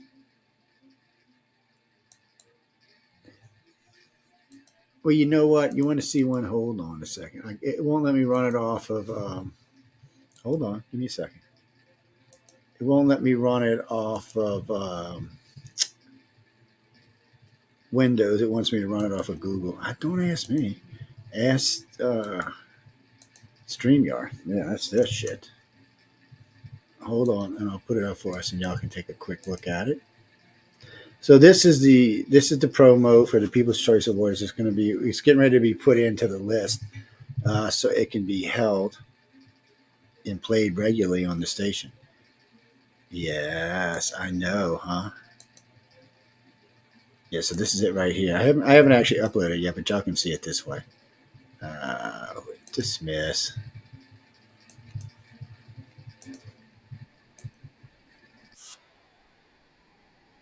Shows I want you to consider for the People's Choice Podcast Awards, the longest running premier awards event in the podcasting space, open to shows worldwide.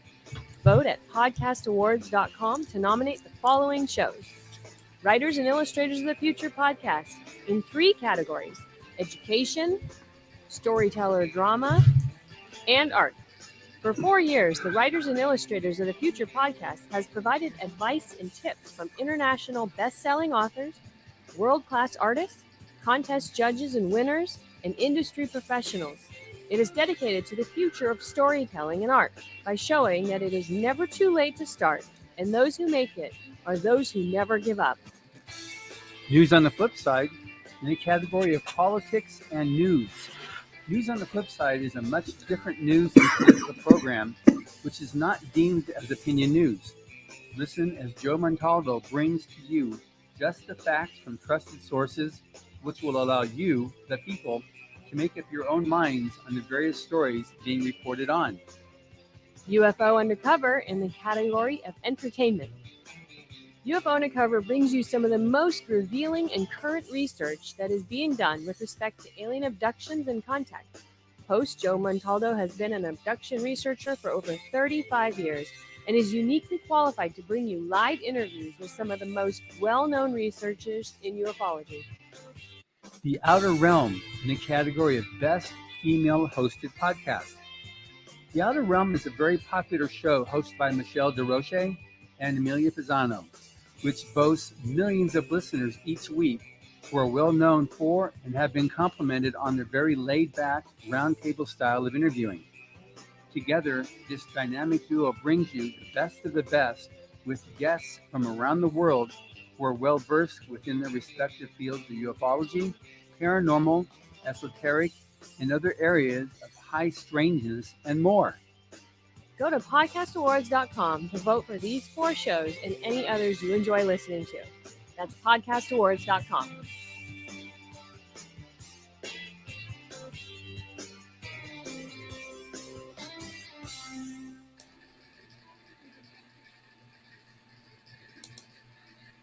Well, welcome back, everybody. I hope y'all enjoyed it. See, that is the People's Choice Award thing. So I think you start voting July 1st, so get your asses over there and vote.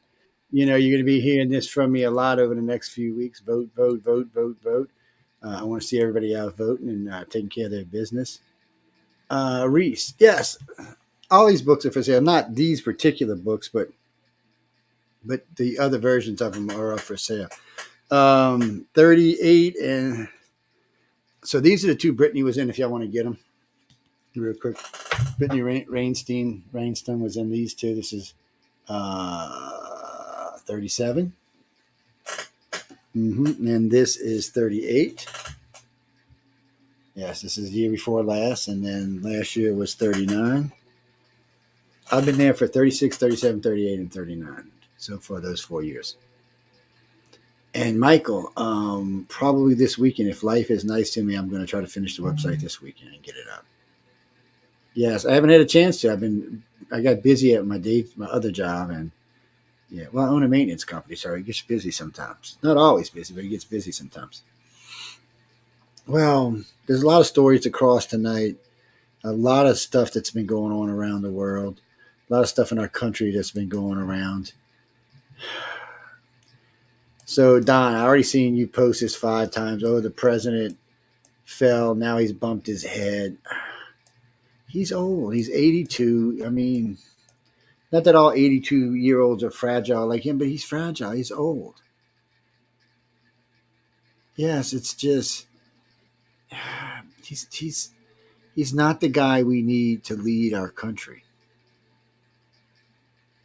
Well, look, y'all are Trump haters.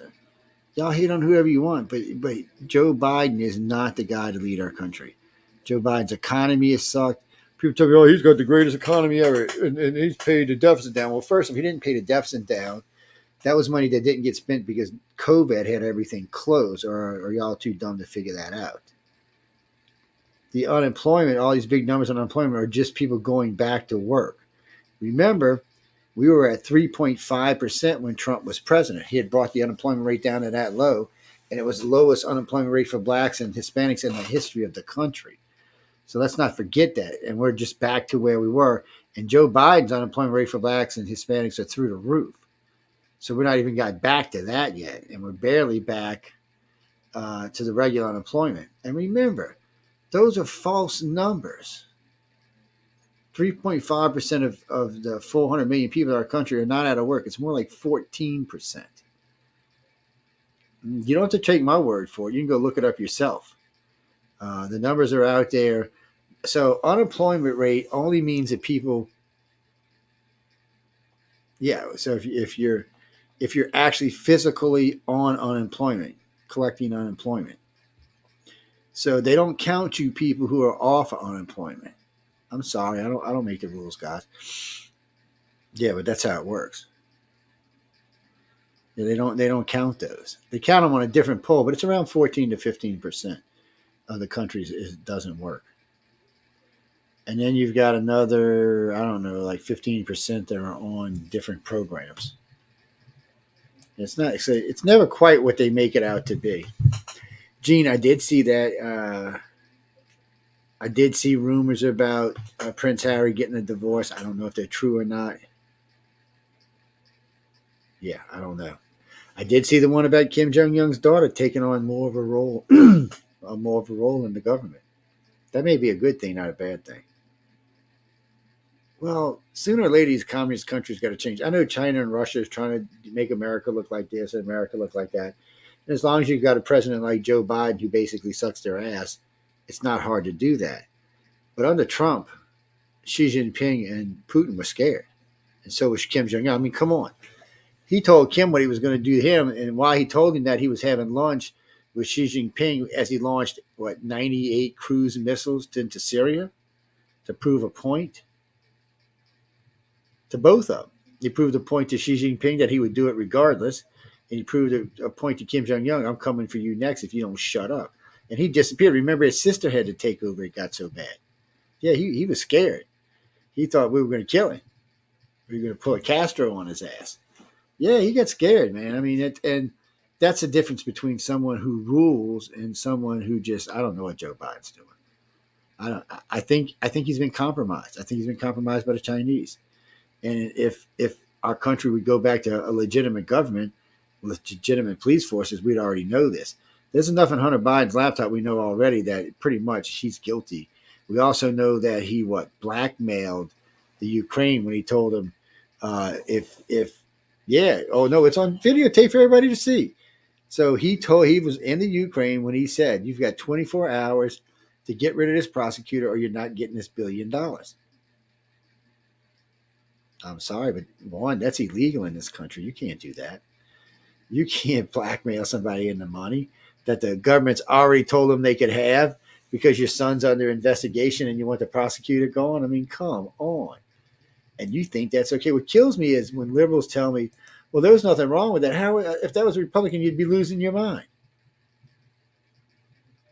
Well, it's different for me because being a centrist, I see things a little differently than the parties do. Y'all are kind of blinded by each one of your parties. Yes, you think, oh, that's the way it has to be. Oh, that's the way, but it's not the way it has to be. We used to have a bipartisan government. You know, Reagan and Clinton both had bipartisan governments. George Bush, baby Bush, actually had a fairly bipartisan government. But for some reason, under Obama, we got polarized, and under Trump, it got worse. It was like this, though, before 9/11. So a lot of people were predicting a civil war in the United States, and then all of a sudden 9/11 happened, and we refocused. We went from hating each other and fighting with each other to we will kick your ass out of the planet. Yes, we united as a country again.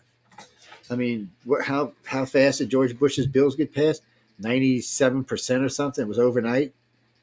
Yeah, we're dangerous when we're united. That's why countries want to keep us divided. That's why news agencies want to keep us divided. Think about it. You never know who's in charge of what or whose politics are communist or socialist. I hate to say a lot of my Democratic friends are becoming communist or socialist. They're really not Republicans anymore. When I mean that, I don't mean like GOP. America's a republic, and they're just not in that part of our country anymore. Well, Dean, there could always be a revolution, but a revolution only hurts us and makes us weak to our enemies.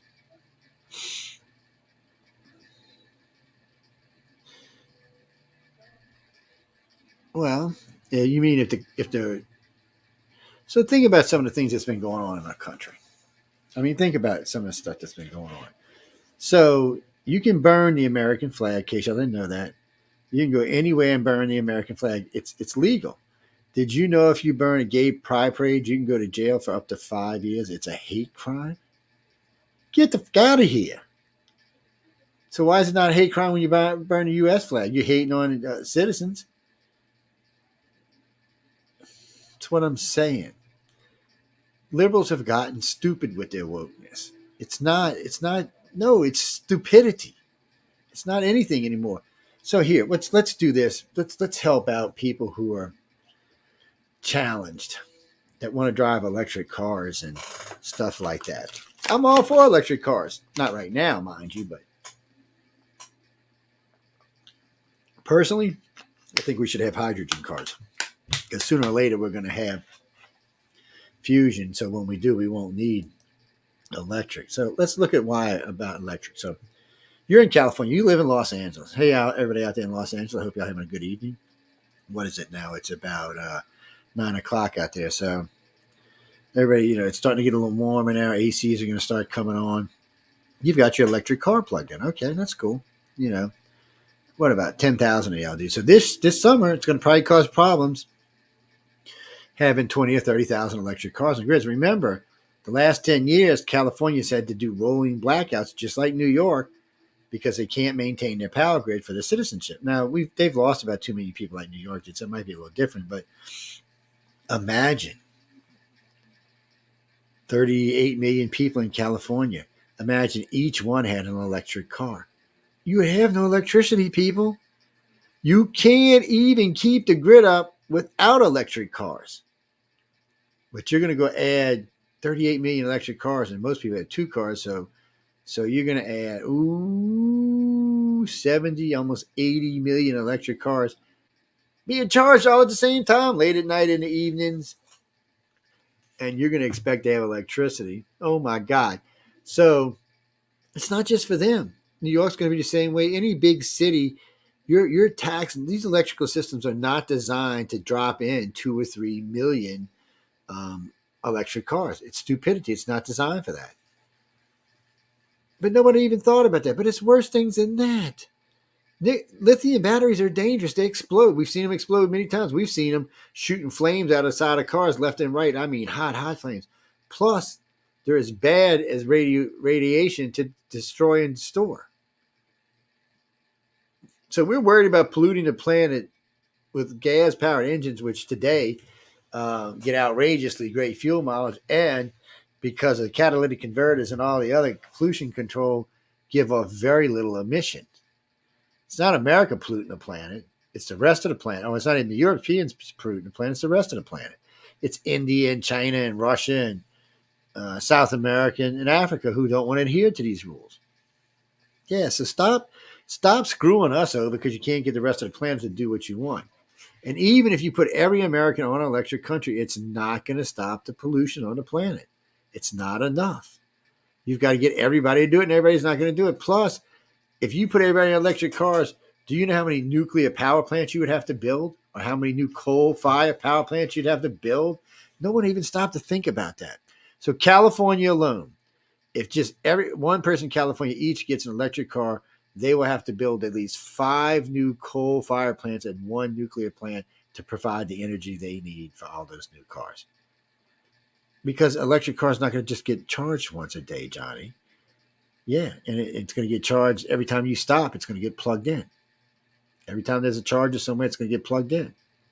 Yep, and it's going to be a constant drain on the systems all the time.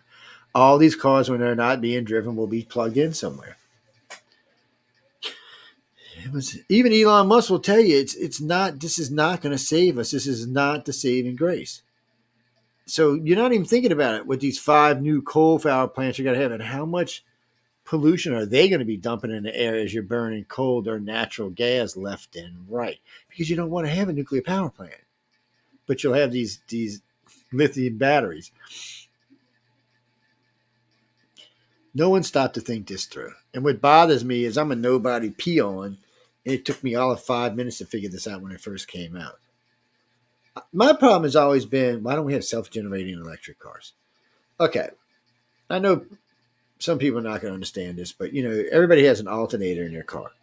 An alternator supplies, it keeps the battery charged and supplies electricity to the rest of the car to keep it running, because your car runs on electricity. Yes, I know it runs on gas, but it also runs on electricity. So when cars are moving, if you had a generator, not an alternator, but a generator on each wheel, it would generate plenty of power, way more power than that car is going to need. I've never understood why we haven't added it. It will add friction, though, to the car. So it'll take more energy to drive it. But still, it's not even a big thing. The generator would just be putting power back. Or the other thing that never made any sense of why we didn't do this. So we did hybrid cars, which were gas engines, big gas engines, and electric engines. So why didn't we just make a real hybrid where there was like a mini, like a little engine in the trunk, like a 5 horsepower engine in the trunk, that all it did was keep your generators and your batteries running. It's all it did was create a charge and kept your power constant, always kept constant power going to the engine and to the batteries. So your batteries would never get low. You'd have full electric power all the time, and it would probably get somewhere in the range of 100 gallons a mile or more. Why did we do that? None of this makes any sense to me. It's like we fling from one ignorant side to the other side. It's like we let the media dictate what it is we're going to do there. And I can't believe big industries, especially the gas industry, hasn't figured this out on their own. This isn't rocket science. None of this is, but that kind of stuff doesn't give you. You know why they don't want that? Because gas would drop through the floor. It would be something like 25 cents a gallon. Yeah, because it wouldn't be that nobody would need it that much.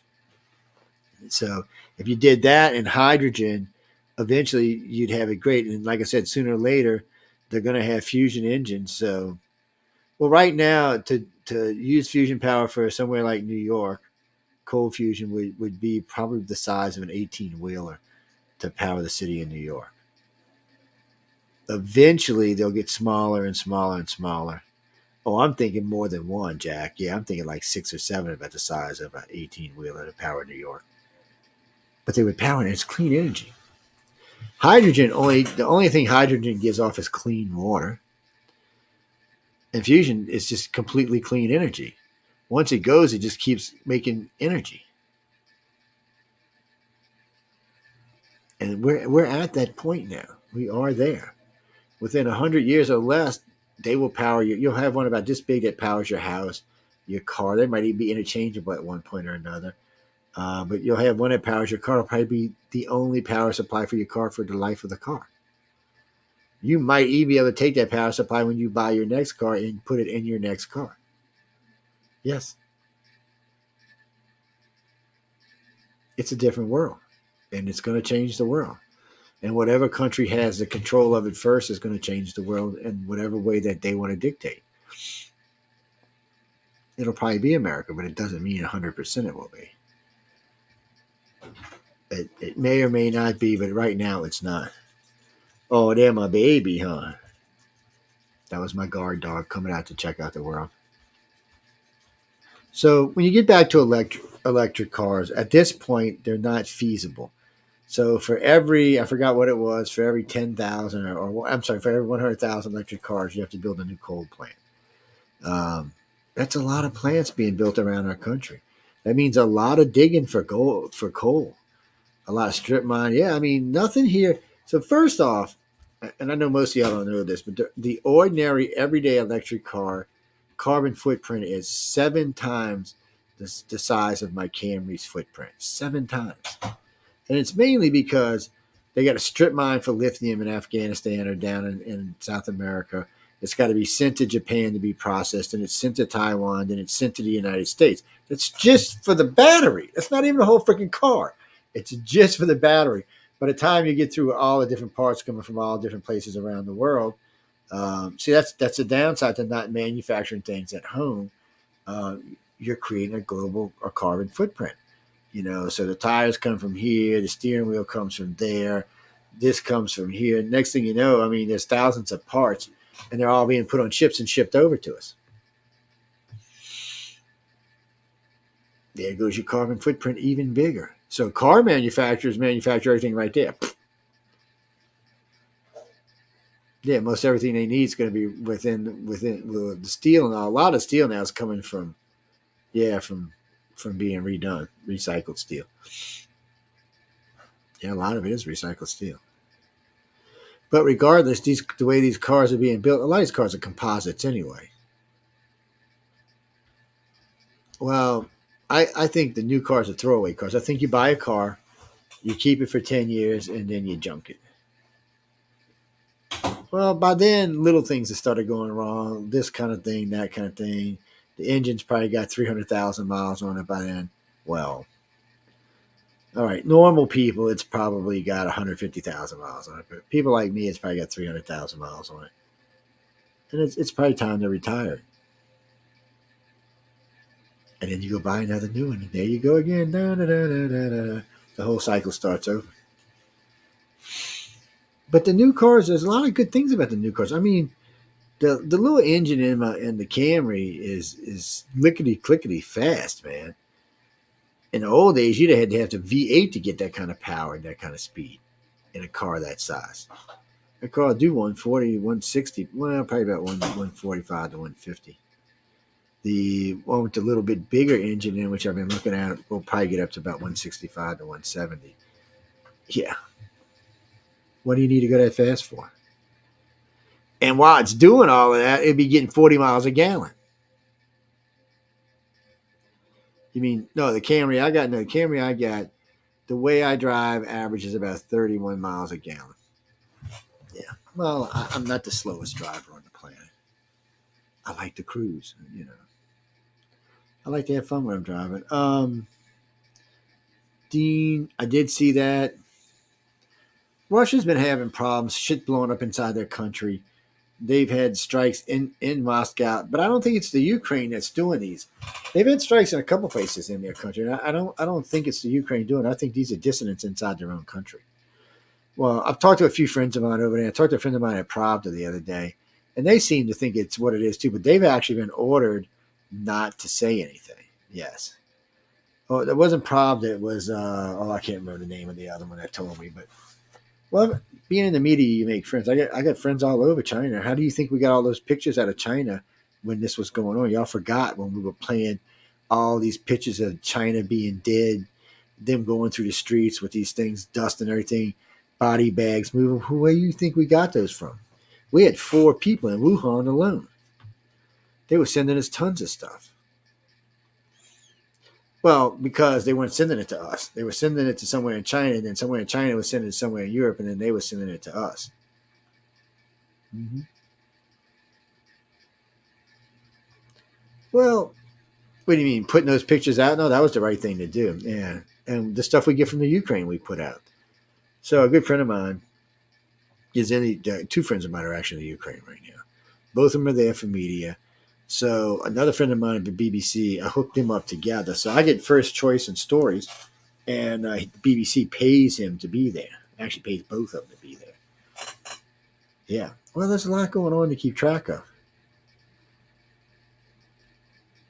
So, you know, I was talking earlier about Lizinski. And frankly, I don't like the guy. And I'm not sure if he has the Ukraine's best interest at heart. Or if he just has his own best interest. I'm just not sure.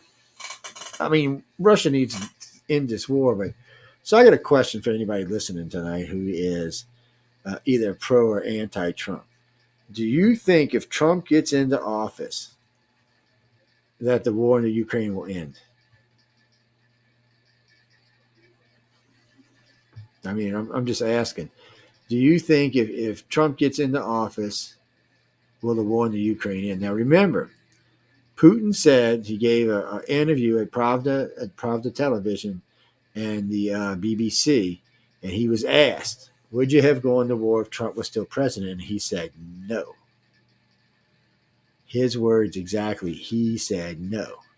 We already know Kim Jong-un would still be hiding, so that he wouldn't be a threat. And Putin would not, there would be no war to Ukraine right now. And Xi Jinping said he would have never invaded Taiwan if Trump was president. His words. Because Trump was scary. And you don't go invading somewhere with a president that might just say, oh, really? You really want to start a war? Watch this. I'm going to send some real jets over there.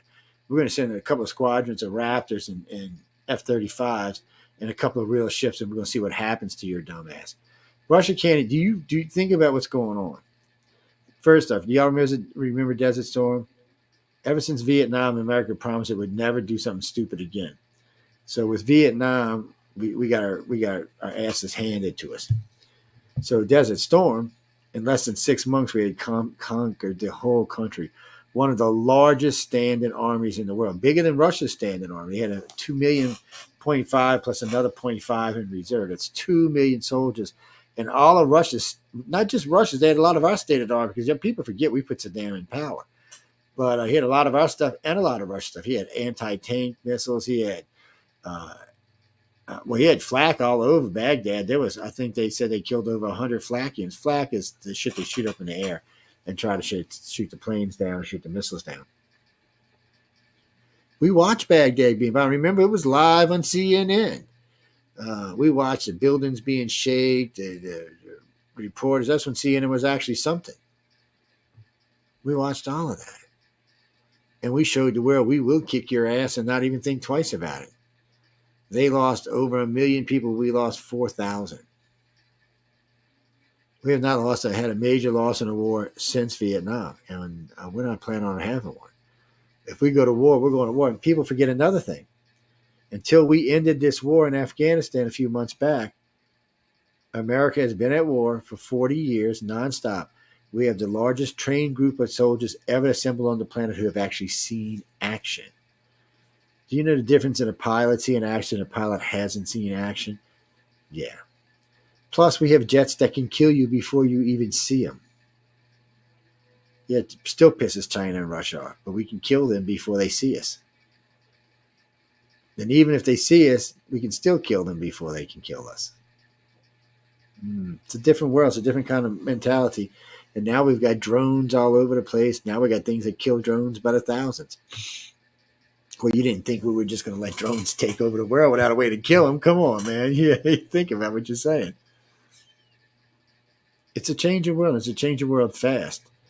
But it's still the same world. It's still the same world that was 5,000 years ago. It's the same stupid mentalities that we've had for 10,000 years. The things that's gotten us in trouble the entire time. I said this early in the show. Do you realize if 8 billion of us were working in the same direction, cancer would have been cured a long time ago. A lot of stuff would have been cured a long time ago. We'd be much further in space than we are today. Because we can change things when we're all working together and not pulling apart. But right now, we're trying to figure out how to kill each other and still fix stuff. It just doesn't work. Well, America's going to we've almost been spending close to $1 trillion a year in defense. Just our money alone, if you put it in cancer research, would have probably cured cancer. If you took everybody's money in the world that they're spending on defense, which was probably around $5 or $10 trillion, cancer would have been cured decades ago. But no, we'd rather go blow shit up. Yeah, I mean, I like a good explosion too, just not in my damn yard. At this point, if Biden gets back in office, it'll be the same bullshit, except the economy will just get worse.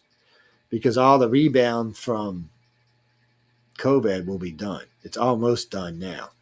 So pretty soon you're going to start seeing other things turn the other way because the COVID rebound will be gone. And are you okay? So right now I'm paying 3 times what I was when Trump was president. Shit, for that matter, I'm only paying 2 times from when Obama. Obama was a little more expensive than when Trump was. Things went down a lot under Trump. But Obama was still cheaper than Joe Biden.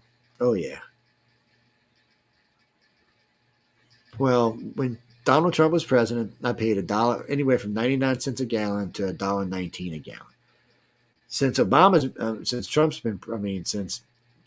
been president, I have paid between $3 a gallon and $5 a gallon. That's a 200 to 400% increase. Ground meat was $1.99 a pound, anywhere from 99 cents to $1.99 a pound. Right now, it's almost $4 a pound, and it's been as high as 10. But the economy is doing great. Yeah, if you're rich. And this is what happens with Congress. Congress forgets. To them, $5 a pound ground meat's fine. To most Americans, we're like, what the fuck is going on? $4, $5 a gallon gasoline. They don't care if they're paying $5 for gasoline.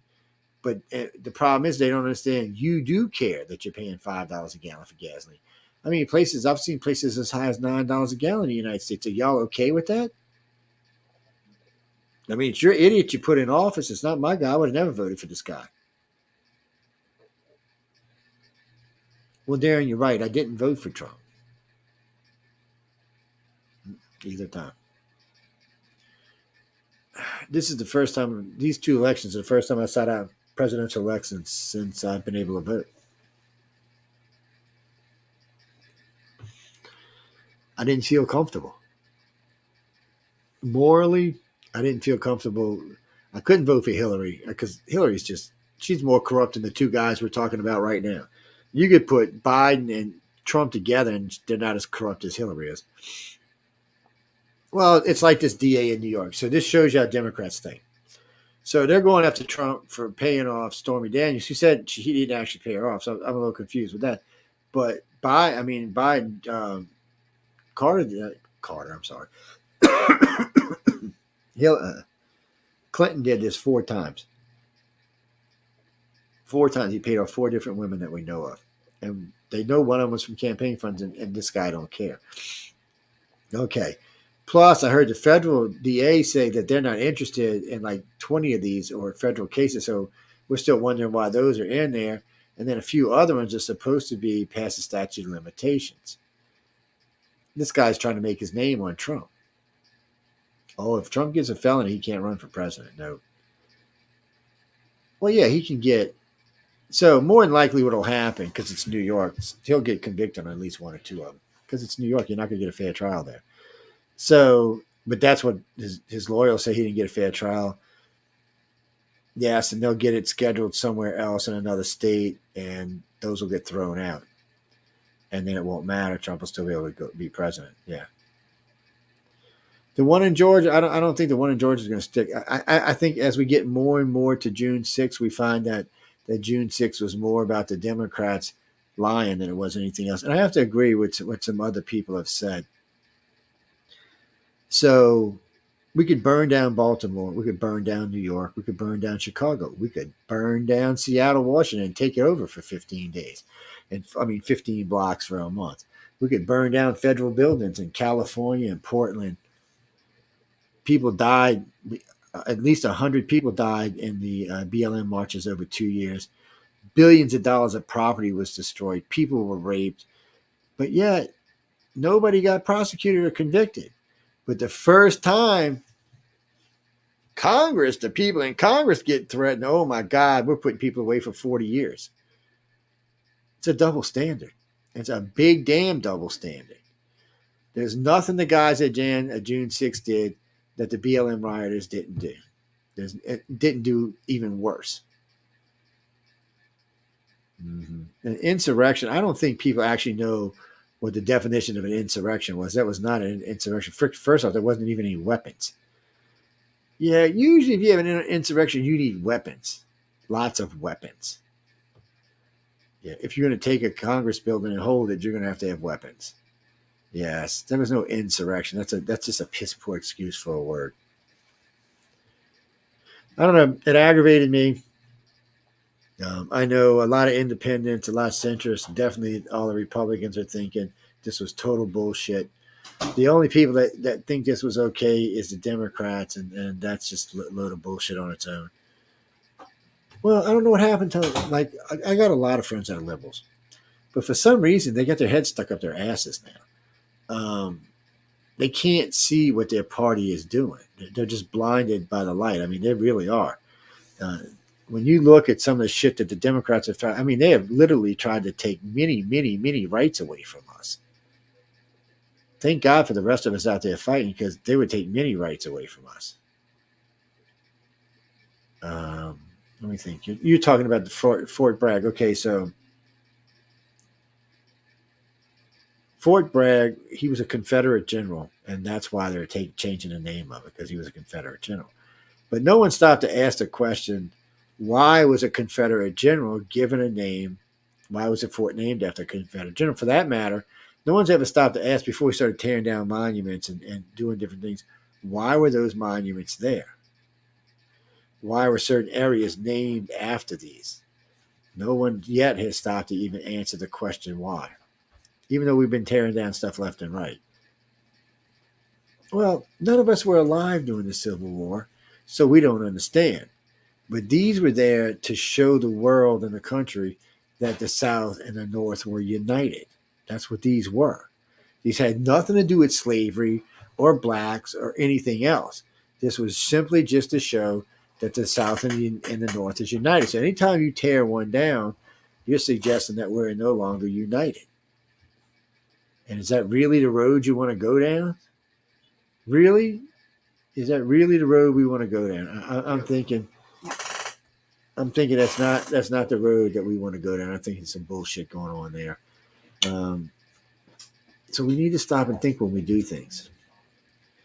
Well, I'm sure they are offensive to black people. So I guess nobody from the blacks go to the UK. Oh, I mean, come on, the Union Jack is the Union Jack. Oh no, my friends, they call it the Union Jack in Britain. Don't even try to bullshit me. I got a lot of friends from the UK. Got a lot of friends from the UK on this network. It's still a Union Jack, and it looks almost identical to the flag we have in the United States. But for some reason, that's fine. Yeah, even though Britain's owned slaves too, by the way. But it's okay. It's so stupid.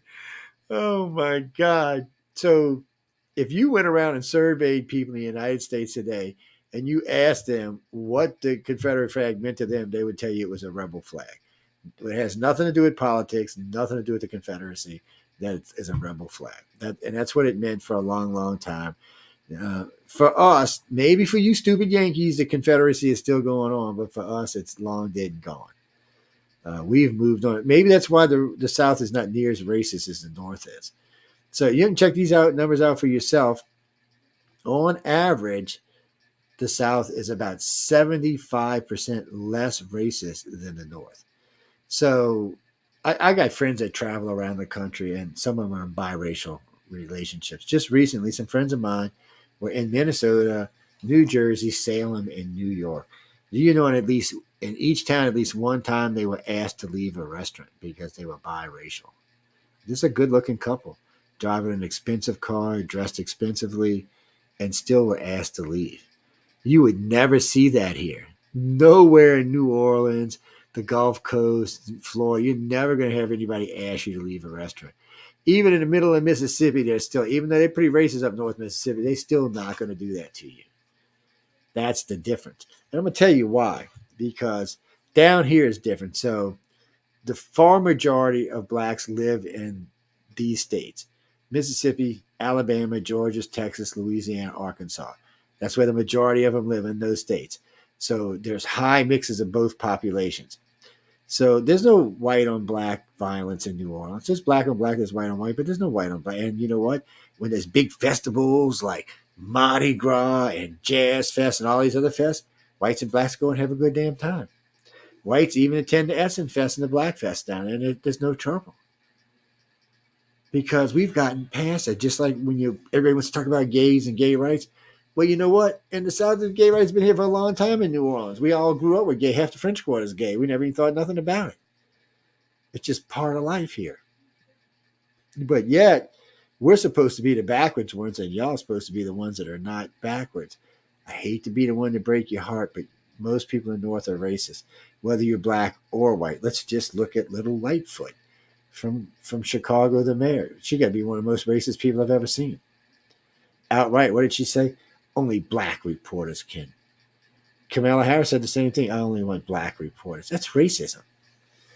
If a white person was to say that, it would never end. That's all we'd see in the news media for days and days and days and days and days. The fact that Jean Lepine and Kamala got their jobs because they were black, someone should have already sued the White House over that. That's illegal in this country. You cannot hire someone based on skin color or sex.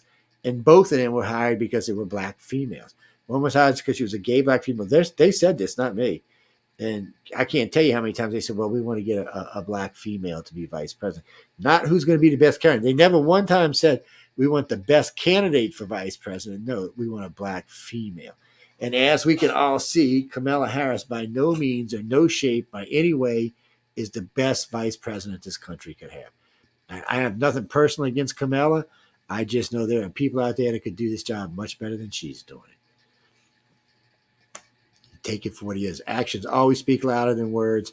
And in both the president and vice president actions, they speak very little words at all. Kamala gives stupider speeches than Joe does. She sounds like she's on better drugs than he is. I don't know, people. But you put them in there, liberals. You and the independents put them in there. So this is your stuff. You need to fix this. And don't be scared to invite, don't forget, all right? Most liberals and most Republicans are moderates. They're close to the center. That's the majority of them. But on both sides, the crazy ass progressives and the crazy ass whatever they are now, they used to be the Tea Party, I don't know what they are now, are the ones that pull away and cause the trouble. But if the Democrats and Republicans could remember that they're the majority, that moderate group is the majority by far, it's more than 55%, they could rule everything. They just don't. They're too, it's like they don't want to lose the support of their party. Like Nancy Pelosi, why is what's her name, Omar, still in Congress? I mean, she's obviously a racist and she's anti-Israel. If that was any Republican saying that, they'd already had him out of Congress. And AOC, come on, AOC's done some crap and she has no business being. Personally, I think we should raise the age of getting in the House to 35 and the Senate to 40. Yeah, I really do. Because people are less mature now than they were, say, 30 years ago. They are. Millennials aren't going to grow up until they're well into their 40s, and neither are the Z-Geners. And there's no reason for them to. A lot of them still live with their parents. I know. But hold on, we're going to play this right quick, and we'll be right back. Maybe, sort of, maybe kind of. If all you people still love us, we might be right back. All righty, and here's we go. Dun, dun, dun, dun.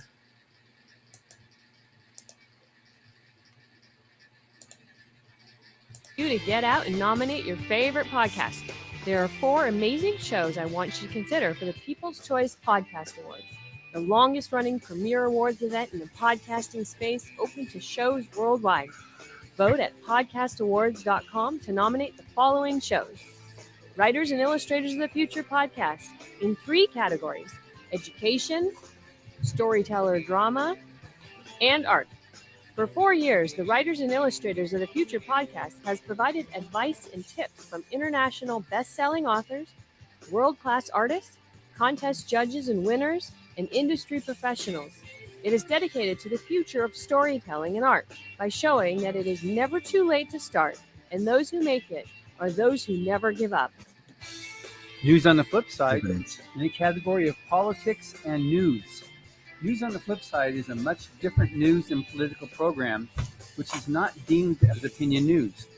Listen as Joe Montaldo brings to you just the facts from trusted sources, which will allow you, the people, to make up your own minds on the various stories being reported on.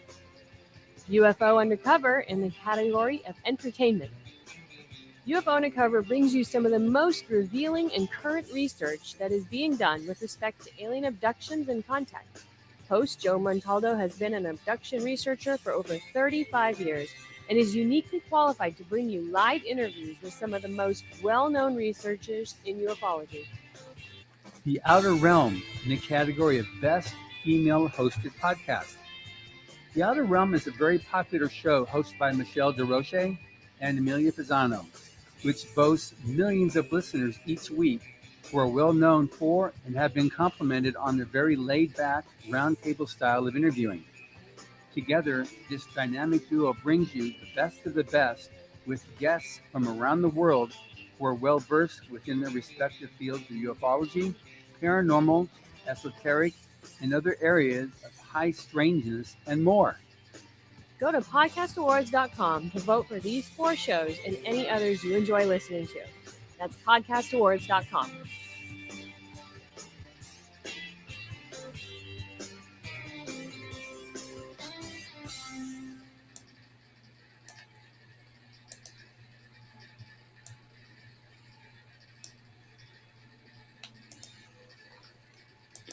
Dun, dun, dun, dun, dun, dun. Okay, I'll behave myself. No, we got time for a couple of more articles we'll get into before we get out of it tonight. I don't know, guys. I don't see much in the way of bipartisan anything anymore. I really don't. Well, like I said, I'm a centrist. I am a middleist by nature. That's what I am. When I look at things, I usually see both sides of an argument. And I get an idea of which way I want to go. But a lot of times I see that we do need to meet in the middle on a lot of things that we just refuse to do.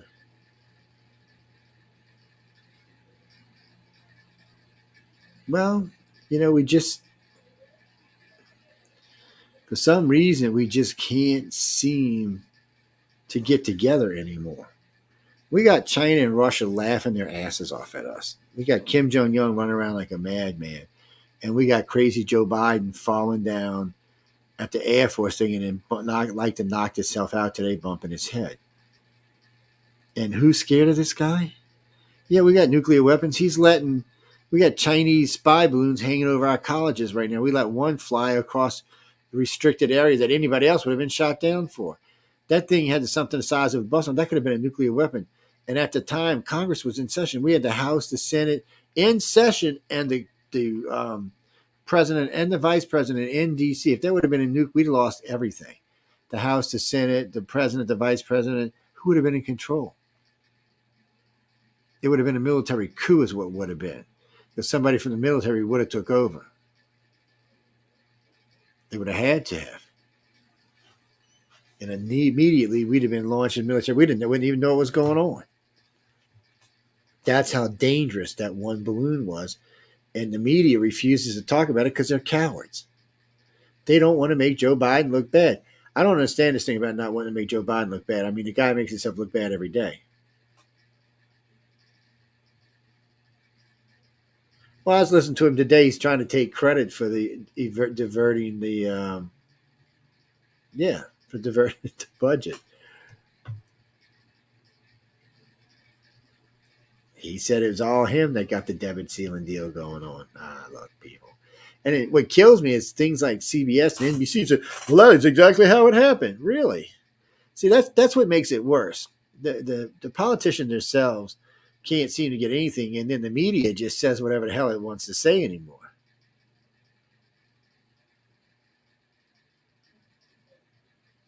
I don't know, but it's getting scarier.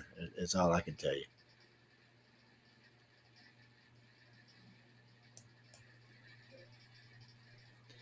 Well, a friend of mine asked me the other day, should people be allowed to review your social media? Well, if it's public, it's public. Well, I couldn't say anything. All my pages are public. Mm-hmm. I seen the article about the Queen's last days, how she was in pain and didn't know where she was. Yeah, it's sad. I like the Queen.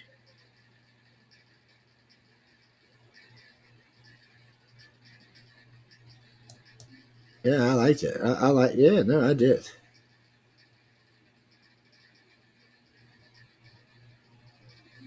And that's like Jean Lapie. She won't ever even talk about Biden or Hunter Biden or any of that stuff. She refuses to answer. I mean, I don't even know why she's there. She's like one of the worst spokespersons I've ever seen. The bad part is I'm hating on her, but she's probably given answers. She's probably being told what to avoid, not to talk about. Well, Joe Biden's been caught a dozen times now with a cheat sheet in his hand of what reporters to ask what questions to. So it's not only, ask Kimberly at NBC, but it's ask Kimberly at NBC this question. That's communism, my friends. That's what I was telling you earlier. That's communism. That's how a communist country would do it. Oh, I did see an article. If you're having problems with forgetfulness, there is some new drugs out that the doctors are being wowed by. So keep your fingers crossed. That might actually be curable. A lot of things might be curable now. Let me keep this article because I got a friend of mine's dad's got Alzheimer's, and this might help out. I don't know, but we'll find out. No, I'll just save it. Put it in one of my folders. Yeah, there you go. Like that. See how easy that was? Mm-hmm. I forgot about it. Well, what do you mean? You talking about World War II? The problem for Japan is they couldn't mass produce the way we do. So that will be one of the problems if the United States and China get into it. How each one can mass produce. China's set up pretty good for it. Problem for China is they don't have the natural resources that we do. And if we start blocking them from getting anything, doesn't matter how fast they can make shit. If they don't have any shit to make, they can't make it.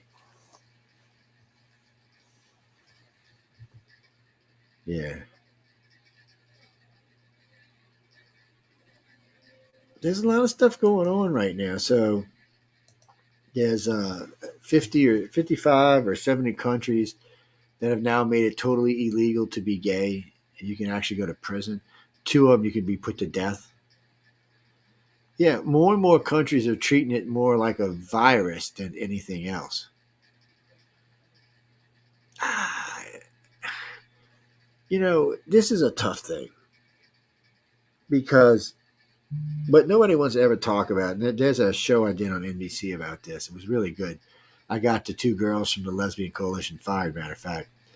It's, I embarrassed them because I took my time to educate myself on it. So when I really looked into this, I found that about 66% of everybody who says they're gay usually goes back to being straight. Now, maybe that number is going to drop now since it's more open in the United States, but I don't think it's going to drop below 50%.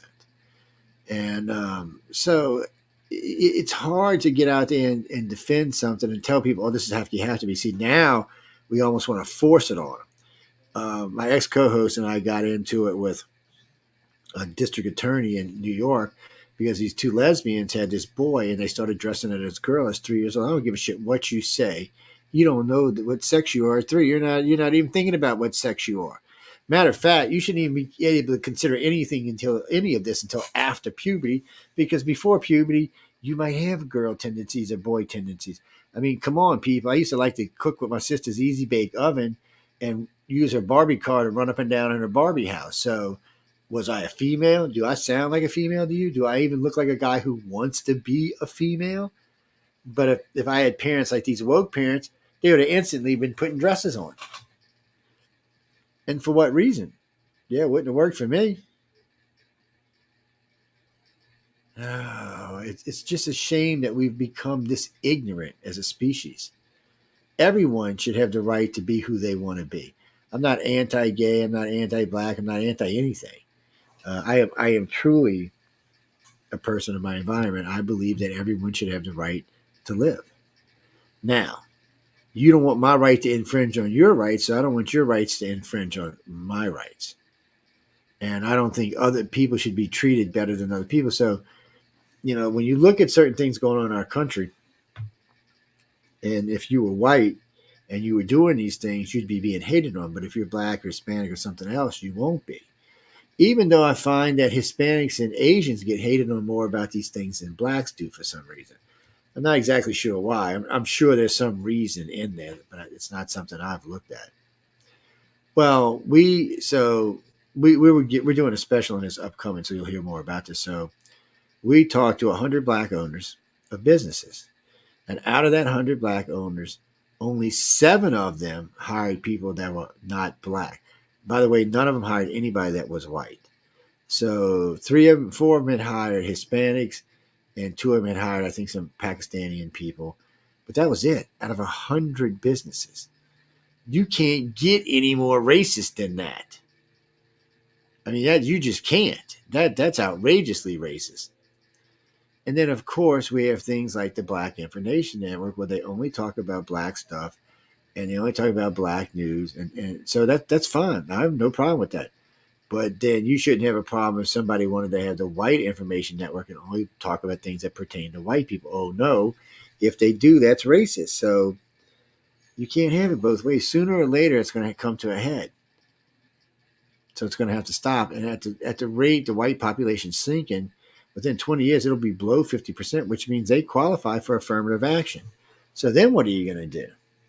You're going to allow them to have the White Entertainment Network and a White TV network and this, that, and the other thing?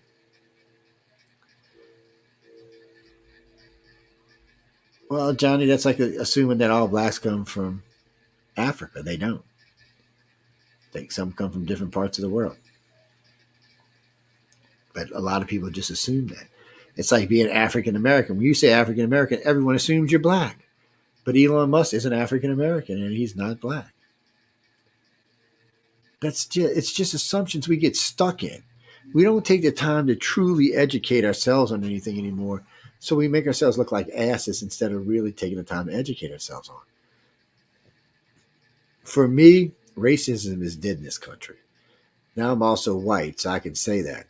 From my black friends, most of my black friends I talk to think racism is dead. They don't think they're being treated like their family, their mama was treated, or their grandmother. They don't think that at all.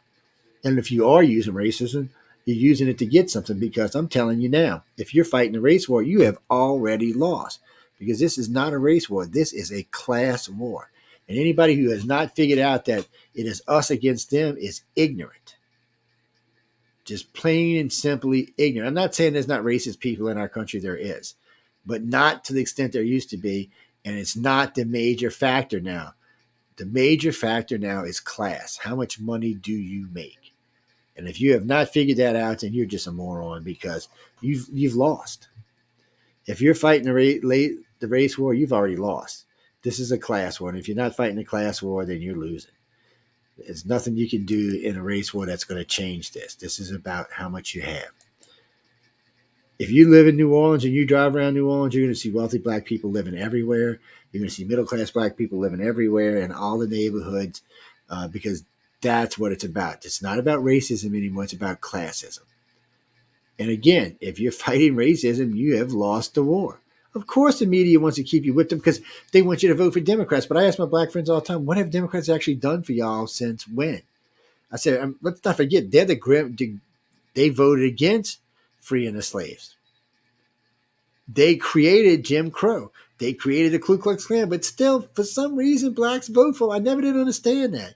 And then Trump got black unemployment to the lowest it's ever been. You get a Democrat back and it goes back up to 18%. But yet you're still voting for him. I don't know. Your brainwash is all I can tell you. I would be voting for him, whatever color I was.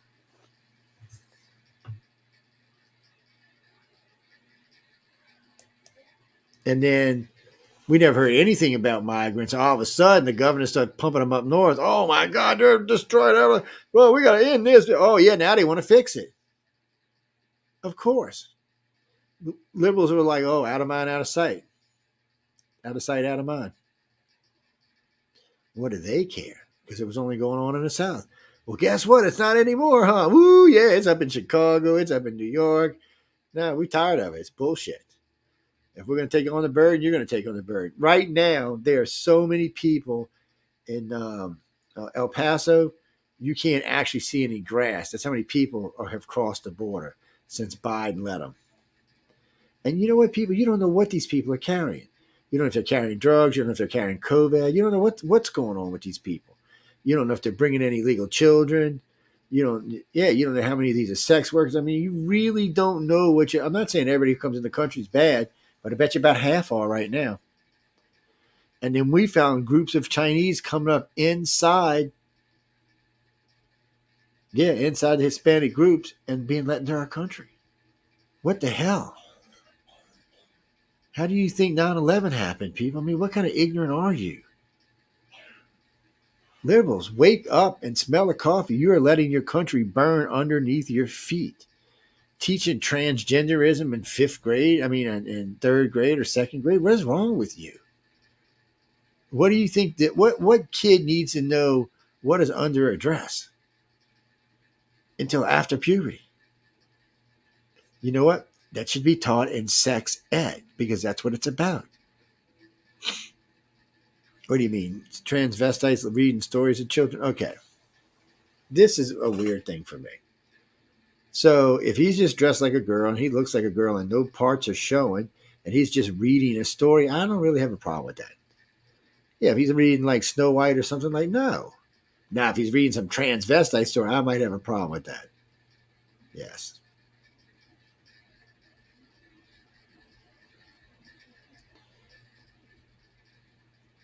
Well, you're talking about okay, real quick shifting gears. So I've heard a couple of things about the Royals. First off, I heard that Harry and Meghan have decided to stop bashing the royal family. Yeah, because it's killing them. I mean, their popularity is, ever since they pulled that Diane shit and said, we was flying through New York and we were chasing us. Okay. I'm going to help you people out for you people who have never been in New York. So from where they were at to where the river is to where you turn, there are literally like 20 stoplights. So you would be going like 2 miles an hour, then 10 miles, and then 20, then have to stop for a light. And get up back to 30, and have to stop for a light. There was no chase going on. And both the Uber guy and the other driver were both questioned and said they never felt like their life was in danger. So this was yet another lie.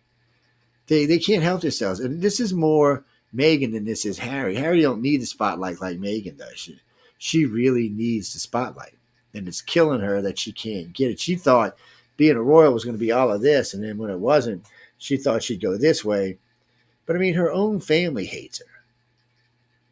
Her dad and her sister hate her. I don't know, but they hate her. And it seems like most people you talk to don't like her. I don't think poor Harry knew what he was getting into. And there has been rumors of Harry and her getting divorced. Yeah, so I don't know.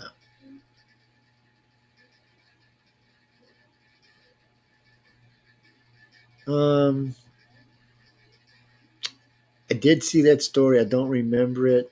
The one where the parents attacked the mom because she was dressed kind of sexy when she picked up her kids. She had a lot of cleavage showing. What? Hold on. Here's the picture right here. Really? Man.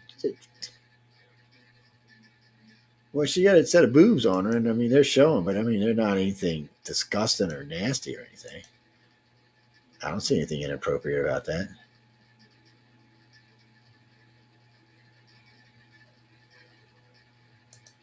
Yeah, well, no. Tucker Carlson. I haven't heard much about Tucker lately. I know he's being replaced at Fox finally. Yeah.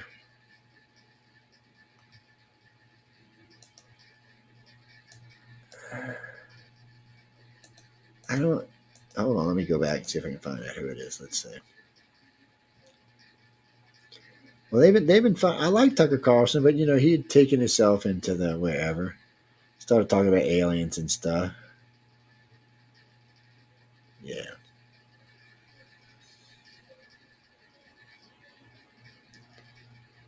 What do you mean, Elon Musk? I don't think Elon Musk is going to take his job.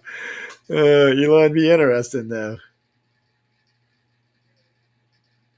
Yeah.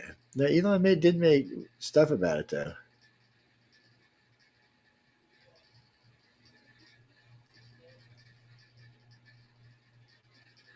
Let's see. On May 17, 2020, the Drudge Report reported that Fox News had decided on Tucker's replacement.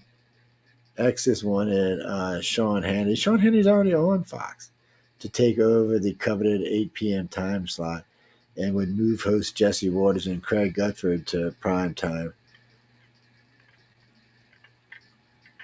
I don't know. I don't watch Sean Hannity. I don't have anything against him, no. I mean, I've heard him. I catch him on the radio from time to time. He's just a Trumpster, that's all. No, he's not a bad guy. We probably got a lot in common. He's started out as a contractor and worked his way up in the radio. I started as a contractor and was in my radio myself. I just don't have the kind of money he's got. I know. But I don't have anything personally against him, no.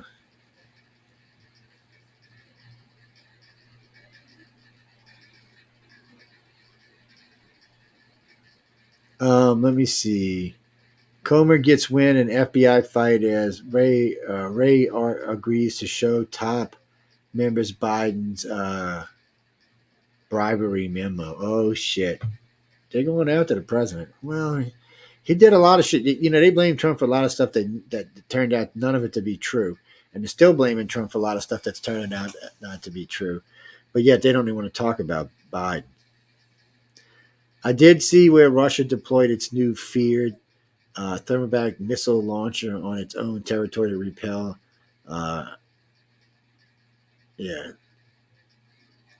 Well, they're saying they're using these fancy missiles from the UK. Well, that helps them.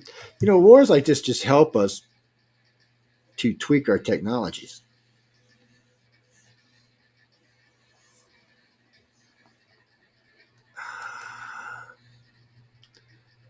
Russia's most honed nuclear threats in face of U.S. tension, Moscow lawmaker.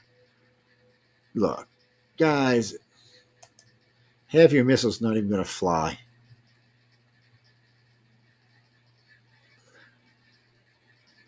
Actually, China's missiles, they got the newest fleet of missiles.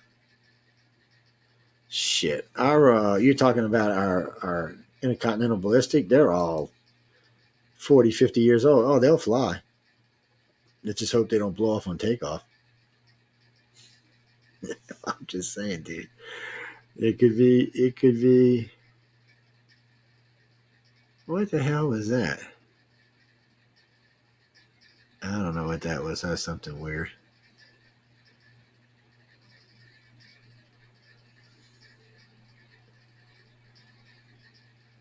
Well, I've seen the F-35 in a lot of different configurations. It's badass. I still like the Raptor better. I don't know why they're trying to get rid of Raptor. I still think it's a better plane. It's more stealthier. It's faster. The way its weapon system set up, it kills you at a further range. Mm-hmm.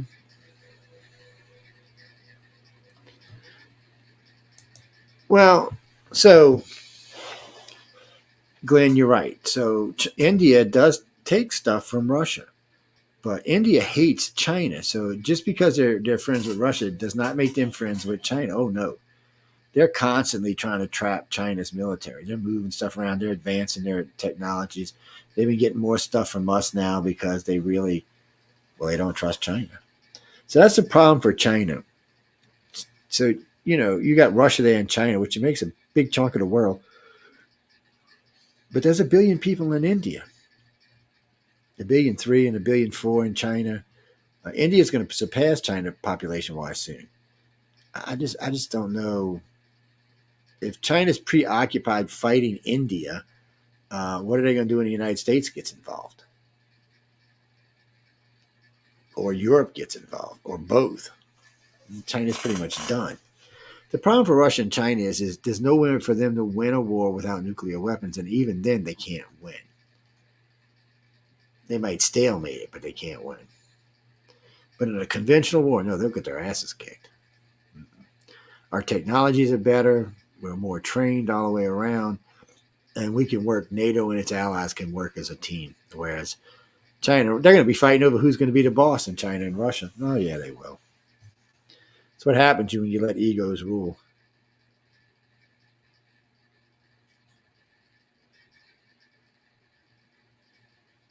I've seen that somewhere. You mean the one that said about Amazon cutting your phone bill at $10 a month with your Prime? Oh, I'd love that.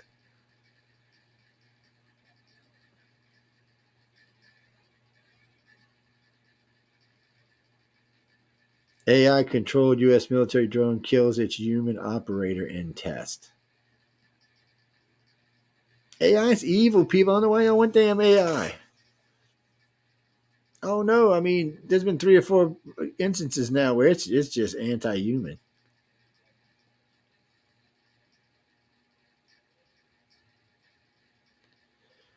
Ukrainian situation much worse for Moscow than 2014 Russian TV pundit says. I don't know. 10 harsh truths about men all women should know. And who wrote this? A woman?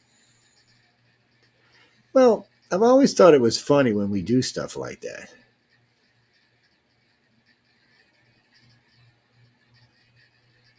Oh, Putin rages over bomb plot to destroy his $1.4 billion palace. Putin, shouldn't you be worried about if they're going to kill you, dude? Come on.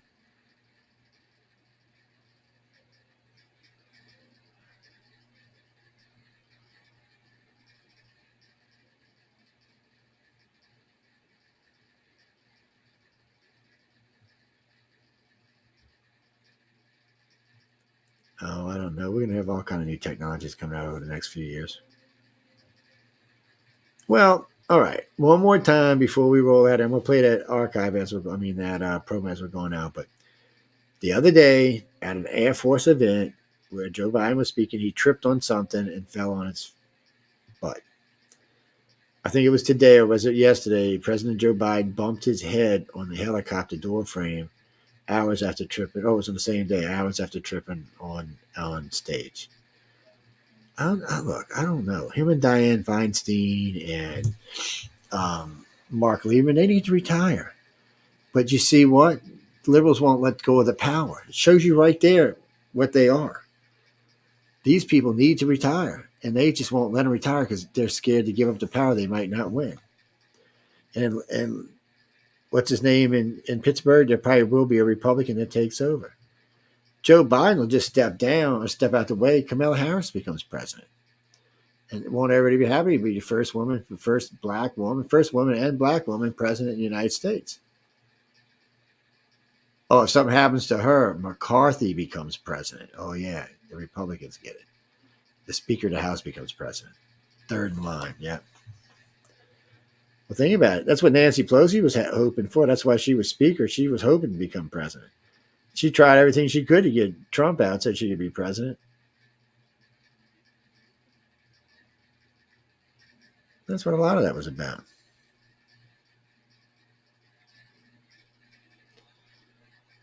No, Don Lemon's going from CNN. A bunch of people are going from CNN. A bunch of people are going from Fox.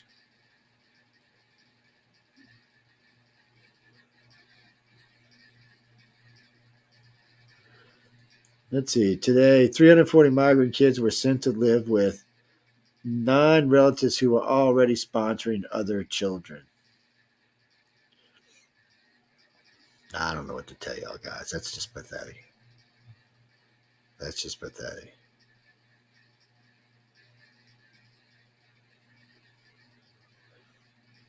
Where am I going if there's a nuclear apocalypse? I'm going to the Kiwi country. They're the safest place on the planet. Them and Australia are the safest places. They're at the bottom of the planet. They're the safest places. They're out of the trade winds. And remember, if it's just a standard nuclear war, which is just the northern hemisphere, remember, the planet like twists in different ways. I mean, the atmospheres do so. The equator will act like a border. The only thing you're going to have like a border for the air. So the only thing you have to worry about is the radiation that gets into the water itself and follows the convection currents up and down. But as far as like the jet streams and all, there's South American, North American, that won't carry it down there. It'll keep it up here. It'll keep dumping it on Russia and China and us in Europe. The problem with nuking China is it's like nuking ourselves. Same thing with Russia. Russia nukes us. They nuked Canada too and themselves. Yeah, we share trade winds. You don't remember all that red dust from China all over the cars, all over the United States? I forgot about that when that desert dried out and it blew all over. It blew across the world on its own. That was just dust. You're not even thinking about radioactive materials.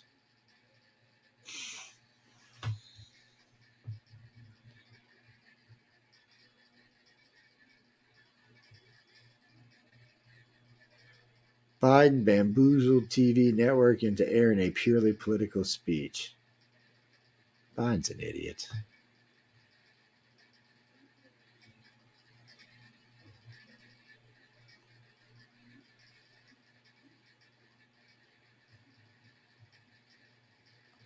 I don't know, but I know we got to get out of here in just a couple of seconds, so. What is this? Fox News anchor says Biden looked like a bug after a fall. Oh man, y'all are just too cruel. No, we crossed a lot of stories tonight, but we had Bridget Rainsdon on with us earlier. She was a lot of fun to talk to. Yeah, I'm just going through all the stories. Y'all send me a lot of good stories. I've just been looking through what we had.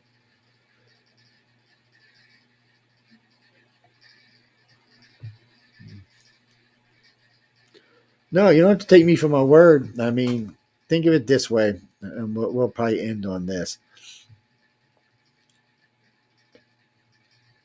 No, let's not forget the drone went rogue and killed its operator. Y'all thought I'm kidding with y'all. No, I'm serious. Yeah, no, it's a true story. The drone, hold on, let me see if I can find the story. Let me see if it'll let me do the story. Hold on a second. Let's go look. Stop screen for a minute. Present, share screening. Will it do it like this? Let's see if it'll let me. We're going to do this the other way. I keep forgetting. Now, this thing does not like it unless it's on Google. It does not like Internet Explorer for some reason. It's like, nope, sorry, don't like you. Go play somewhere else. Hold on, we'll put it in here right quick. And then let's see, hold on. Let's go pick this up right quick. Present, share screen.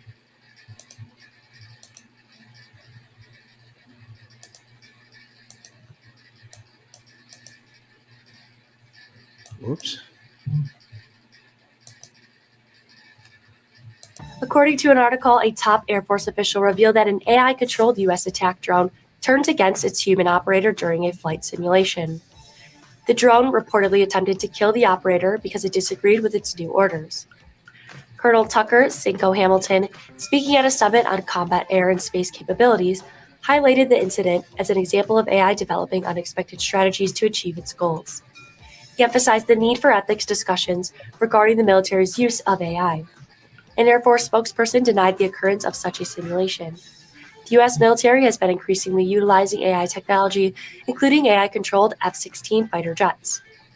Hamilton's presentation at the summit also addressed the benefits and hazards of more autonomous weapon systems, including the pilot's resistance to the technology control over aircraft. For all things money, visit benzinga.com. For all things money.vizingas.com, man. It's, when you hear stuff like this, you're kind of like, really? Really? Really? But I've seen it on 3 other news networks. I just picked that one up because it had the audio feed, but I've seen it on 3 other news networks. Look, we know AI is not going to be a good thing. We're going to have to figure it out. Asimov's law, people. We got to do something because if we don't, adios amigos. But anyway, on that note, we're going to get out of here. I want to tell everyone thank you for hanging out with me all night and having a good time and staying out of trouble. You will hear the promo as we leave tonight, so, be sure to vote. And until next week, have some fun. I'll see y'all soon.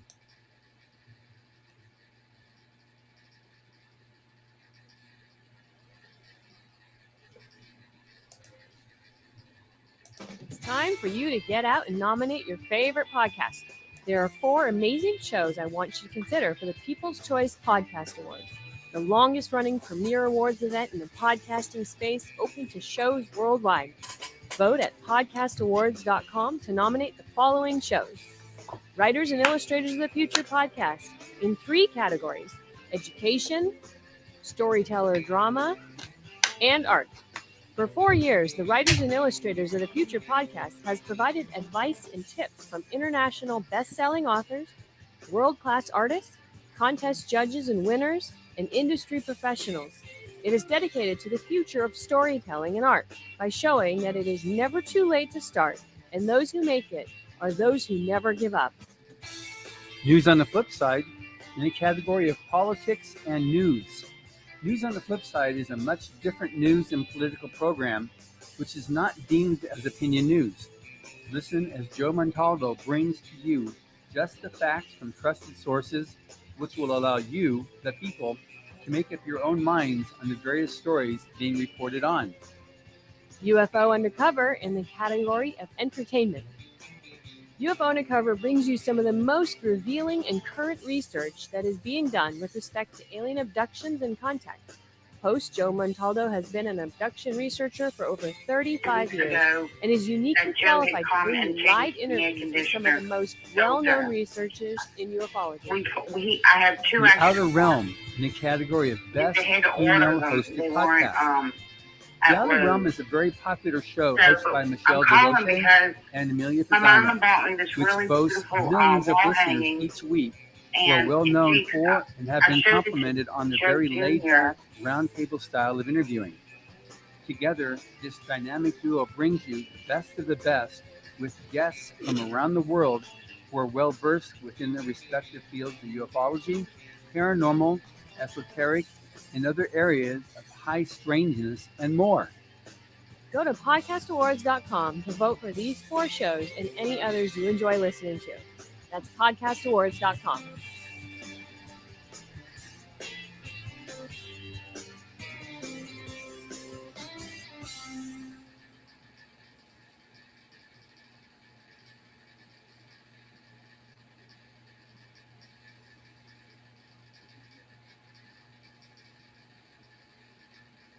Quit going to college. Quit your job. You're never going to learn how to make any money going to college or working a job. I worked 10 different jobs. I tried going to college for 4 different years. I didn't get any closer to making money or to becoming successful. These are such sinister little lies that we've been taught by our family, by our friends, by the media, and by our teachers, that you're going to get ahead in life going to college or working a job. Now, you want a mansion, you want a Lamborghini, you want to travel the world with your friends and make some serious cash. You're not going to get that working a job or going to college. I make $10,000. This is $10,000 every single day. And I didn't get there by working a job. Now, what I'm going to show you, I'm going to invite you to a free training that has benefits in it for both of us. But I'm going to show you first, I know how to make money online, if you can see by any of these results right here. Now, what's not as important about my results is my students' results. Here's Tyler Ellison. He makes over $1 million a year. Can you zoom in on this number right here? He earned $1.4 million last year. Here he is, kind of chubby guy right there, lives in Utah. Mormon missionary. He just wrote this. Hey, John, just thought I'd show you what your training has enabled me to do. Thanks so much. It's changed my life for the better forever. You're not going to learn how to get rich sitting in a classroom, and you're not going to learn how to get rich working for someone else. Here's Brian Pfeiffer, another student of mine, earned over $1 million last year. He used to be a limo driver in Chicago. See, here he is, big boy right there, really strong guy. Here's who he was dating before he took my training program. He now lives in Las Vegas and hangs out with these 3 girls. But look at his earnings. Can you zoom in on his earnings right here? This is what he earns on a daily basis using the internet marketing techniques that I have shown him in my system. And here's another student of mine, multi-millionaire, 7-figure student. He used to be doing customer service for people. He's from Tampico, Mexico. There he is, right there. That's his wife. He earns over $100,000 in a single month. Once again, you don't make this working a job. Just like my story was, I learned how to do this back in 2012. I learned how to use the internet and little websites that require 0 programming to set up to make real money. Now, I didn't do this. When I started,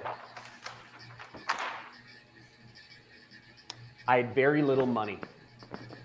When I started, I had to do this on the side and I had very little time. But I was able to quit my job and create an income for myself where I now earn over $500,000 a month. And you can too. Sign up for my training. There's a link above or below my head where you can click to sign up for a free training where I will spend 2 hours with you live answering your questions. You can ask me anything. And I will spend time with you to learn how you can make this money too. Very simple, step by step. Click the link above or below. Let's get it.